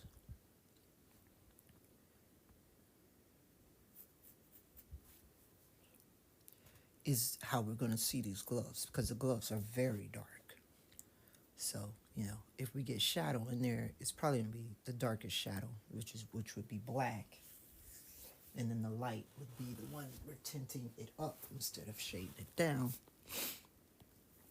And so, what I want to do is I'm going to fix up the sketching of the gloves, the silhouette, just a little bit. Just take her out of alpha lock mode. Get the right color selected. Get the right brush selected. And start doing some fixing. So the problem is that I put a little too much clothing on, and I can go translucent so that I can see, you know, where my edge is. Let's do that. So that way I can take away what I don't need. So as you can see here, the hand, the edge of the glove is very, very close here. And it's always better to overdo than to underdo sometimes.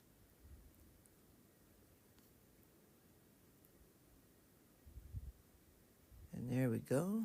Just kind of shape it out of there. Because the gloves are over top the outfit, and they're their own object. It makes it easier to cut stuff out.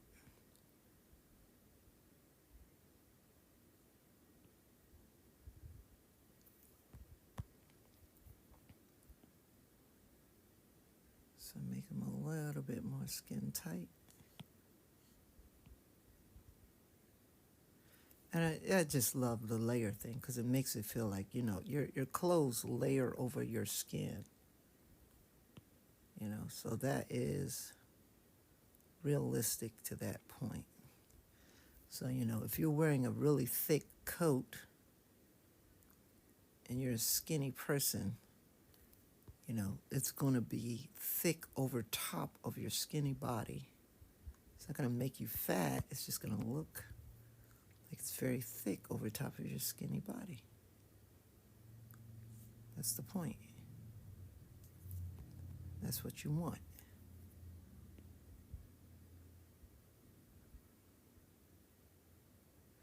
working this way also lends to many different types of things later, many types of special effects that you could do later just by doing it this way.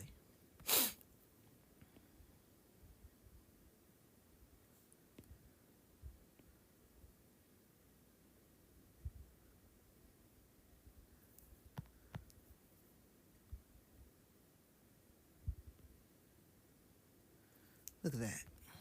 Beautiful. Beautiful.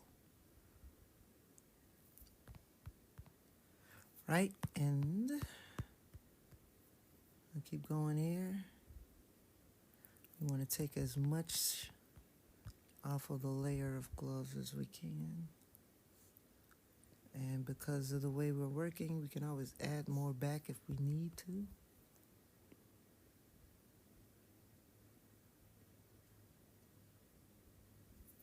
There we go.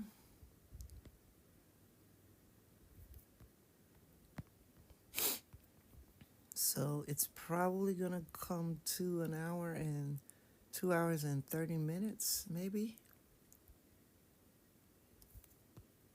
And then I'll take a break, go off stream, come back a little bit later in the day, and finish the rest until I'm done.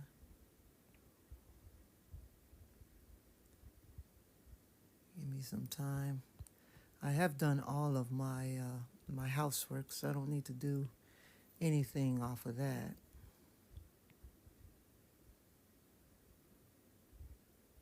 It's just the principle of making the stream way longer and taking too much time to pull it off of the iPad.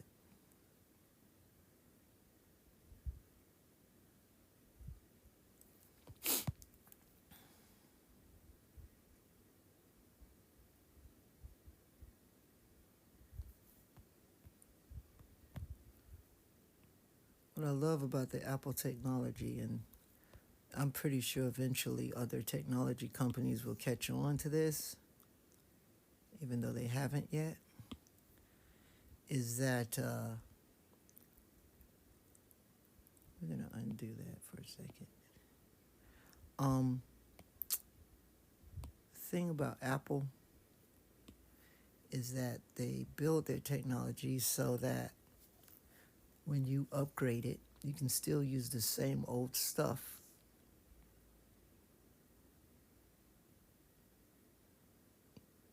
And the software and everything's, upgrades, but it doesn't leave you hanging. And I feel like with a lot of that, the stuff that uses Windows, and a lot of the companies that do the programming for that, it's just that they don't think that way. And so they think, oh, you're just going to let your old technology is just going to die. And when you upgrade it, you have to, there's no way to get your stuff off of there. It's just it's all stuck, and you got to do all your programming all over again. And it just feels like, you don't have a legacy. And like with my Apple, the thing I like about it is like, it feels like, oh, you know what, if I get a new iPad, I can keep this old one because it's not broken, and I can still use it for something. I could use it to just store stuff. I could use it to just, document. It still has some use. Whereas like getting an old computer, after a while, it just doesn't have any use to it. It just feels like you've bought something that you're not going to be able to use continuously after it's done.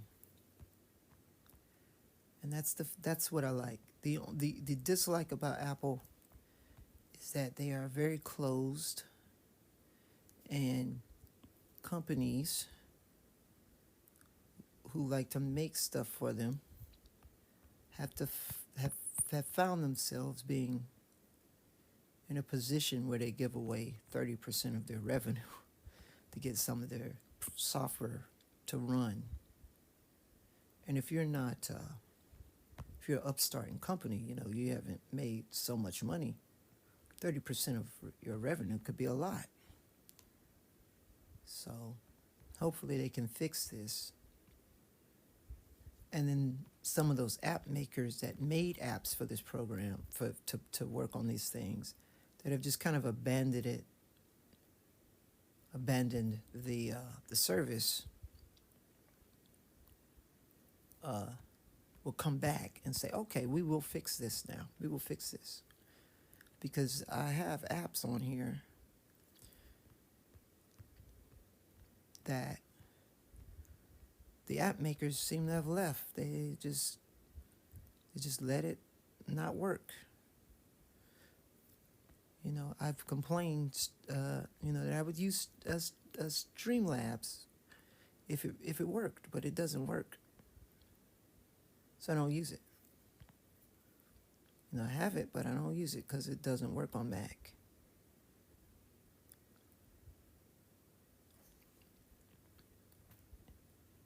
You know, and then it's, you know, Streamlabs is like, well, they'll pay the money anyway, because, you know, they wanted to work on their PC. So we'll just stick with PC company. We won't try to worry about tablets that aren't PC-like. And, you know, Macintosh's tablets are PC-like. They are very good. But it's just that small thing keeps these app makers from wanting to make or continue to make their apps work. And so, if, you know, they're like, well, we got to pay that. We'll just abandon the process.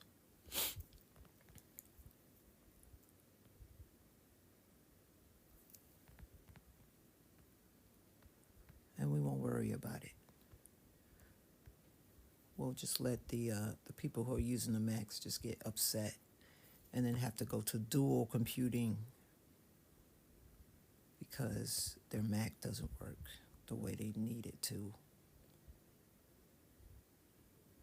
It's a form of protest that's quite sad, but it is a form of protest on the behalf of the companies.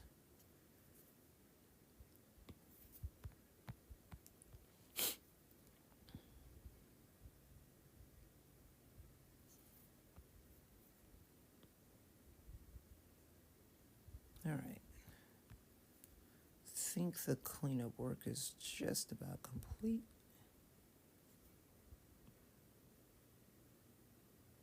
And we're ready to color and shade these gloves. Fixing all the little holes I got in here. All right. And now,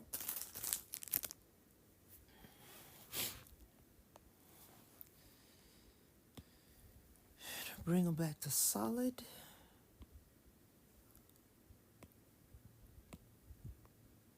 We're going to reference the gloves. Lock this one, lock that one. Start off with the medium light, 1, 2, 3. And we're going to add the shading in. As you can see, you can't see it. It didn't do anything. If I took it off, you know, put it on, took it off, put it on, it barely turned it black.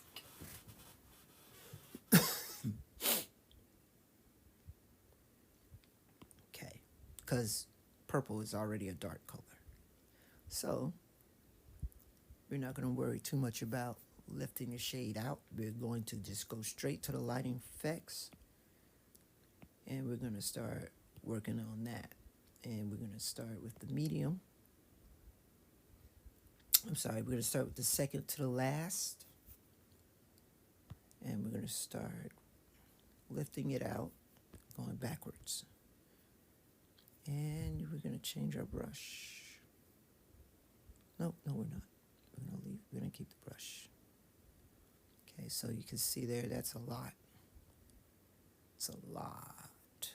It brought it up way too bright. Okay.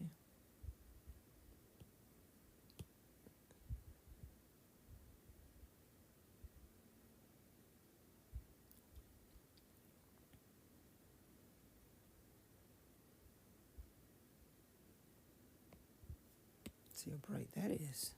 It's way bright. Okay.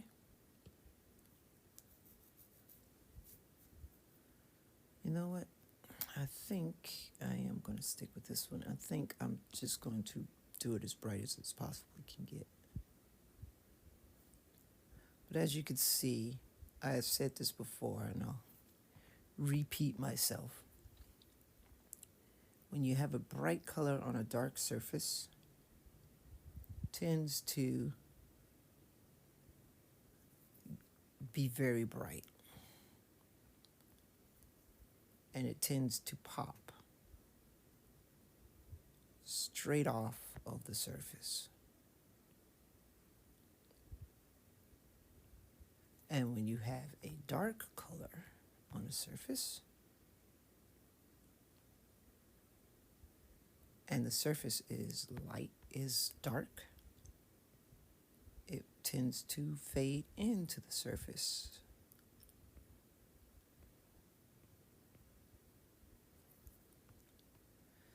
So that's why your color choices have to be pretty good, because if purple is closer to black, it's the darkest hue in the color wheel.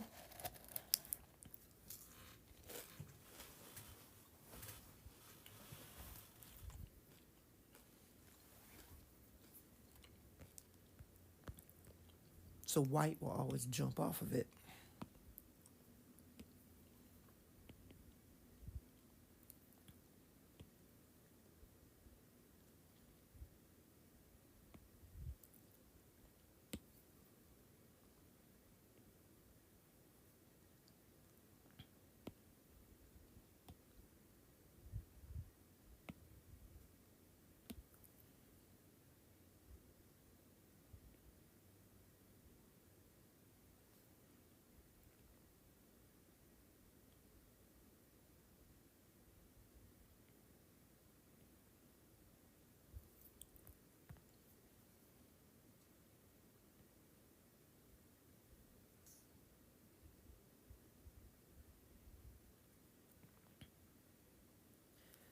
Depending upon what type of surface you got,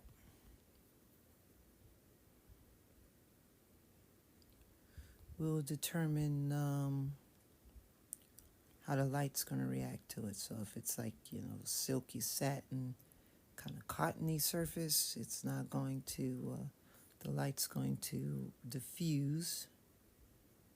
And if it's a rubbery, shiny surface, the light's going to reflect.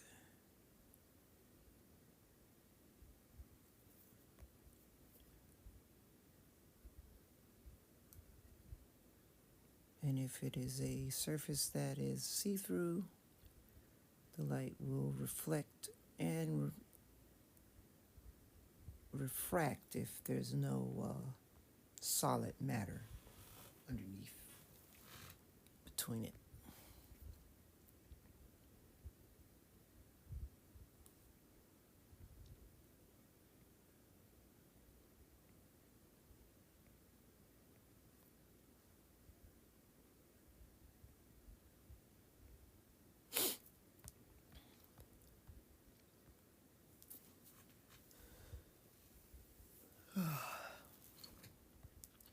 Going to be a lot of light on these fingers, which I'm just going to have to kind of imagine where they're falling.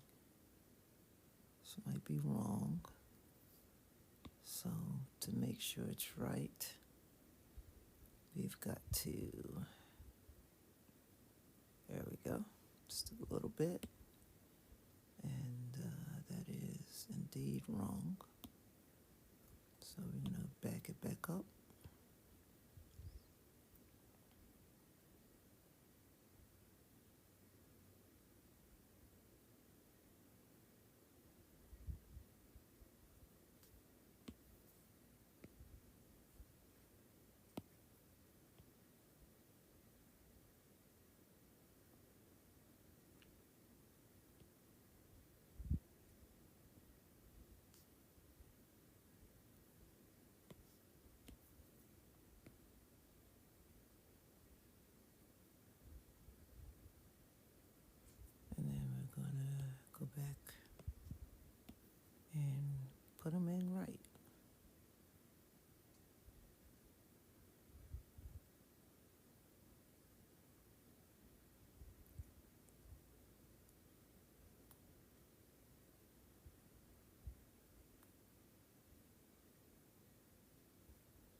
X-ray vision, ladies and gentlemen.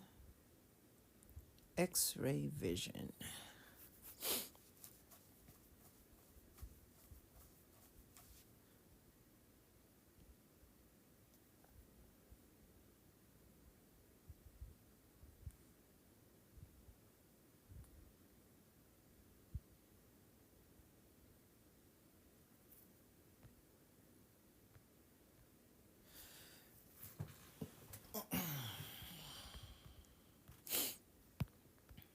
Let's look at the other hand.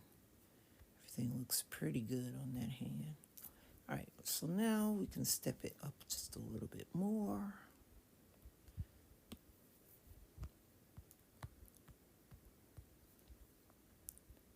And like I said, this is gonna go pretty quickly. This is not gonna take forever. Which is why I decided to go on ahead and go for about 30 more minutes or so.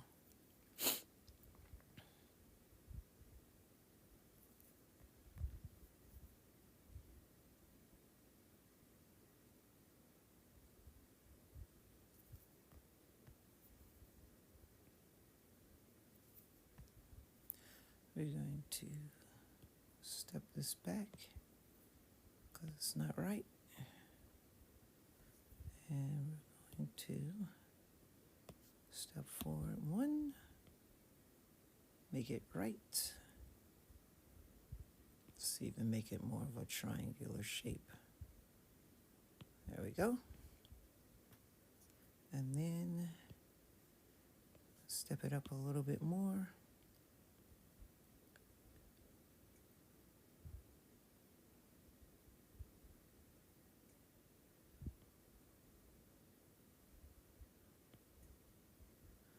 There we go.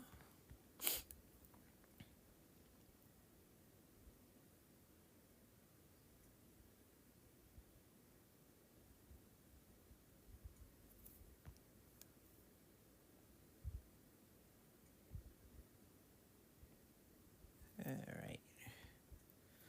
Let's do the others, do the fingers.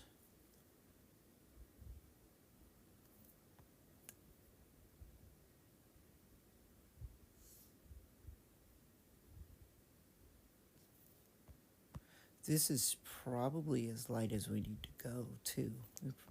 If I do, let's say I do one more light source, just a little bit, it's not going to be as prominent as this. So this, it's just the reason is like you don't need to overdo it. So, you know, this is going to come out to be pretty, as white as it's going to get.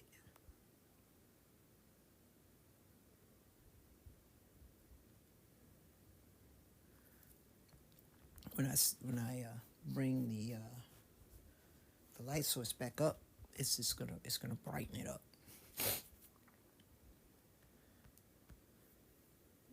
And white, you know, going up one more will probably make it as a lightish gray as it needs to be. And anything lighter than that will be white.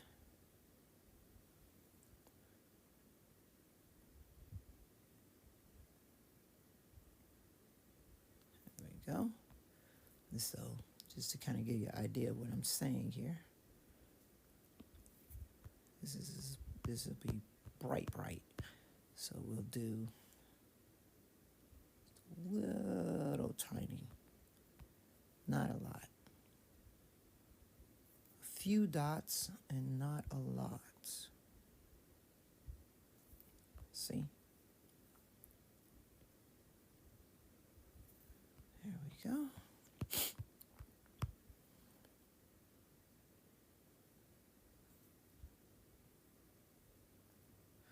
Let me go back to here. Get rid of this. Can I get rid of that? That looks like a surface problem. It is. There we go.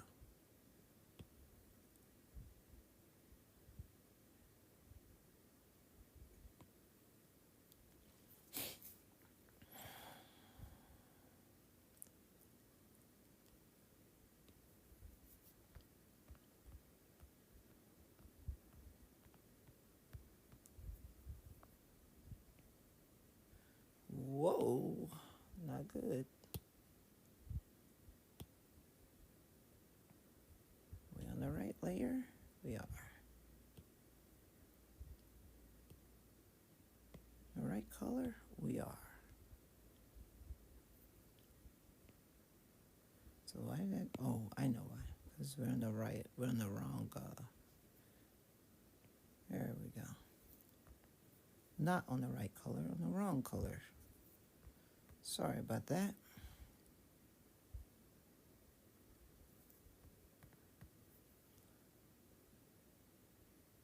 There we go. Oh, accidentally erased it.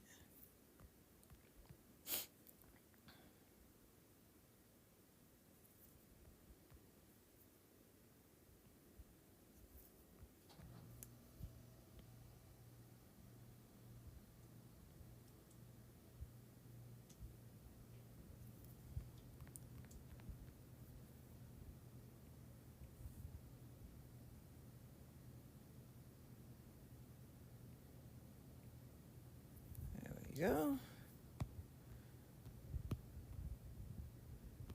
Couple of more streaks in there.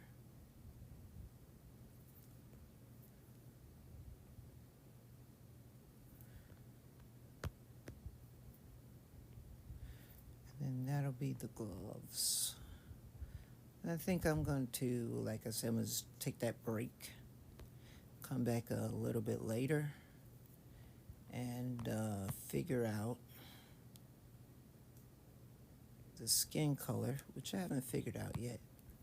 Her name might have something to do with her skin tone and color. So we'll see.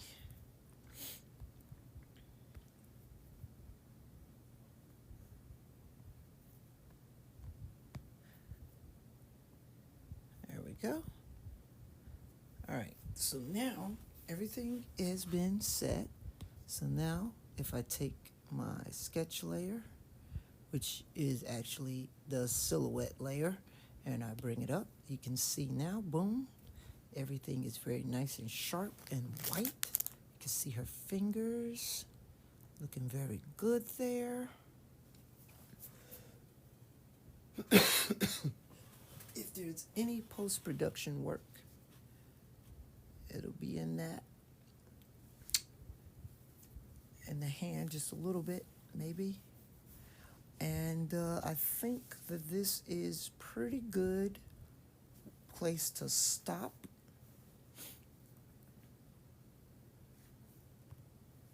There we go.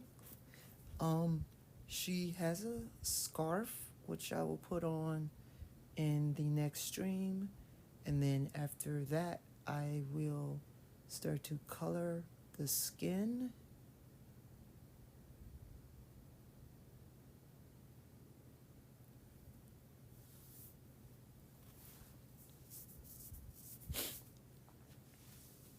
And then we'll call it a afternoon after all of that. It'll be over. We'll call it a day after that. So I'm going to go ahead and put up my TTFN sign.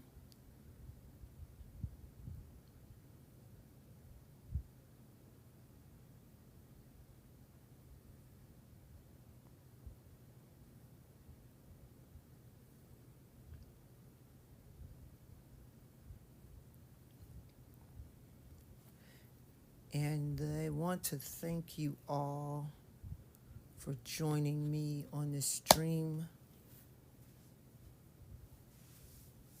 And I will be back later to complete this character.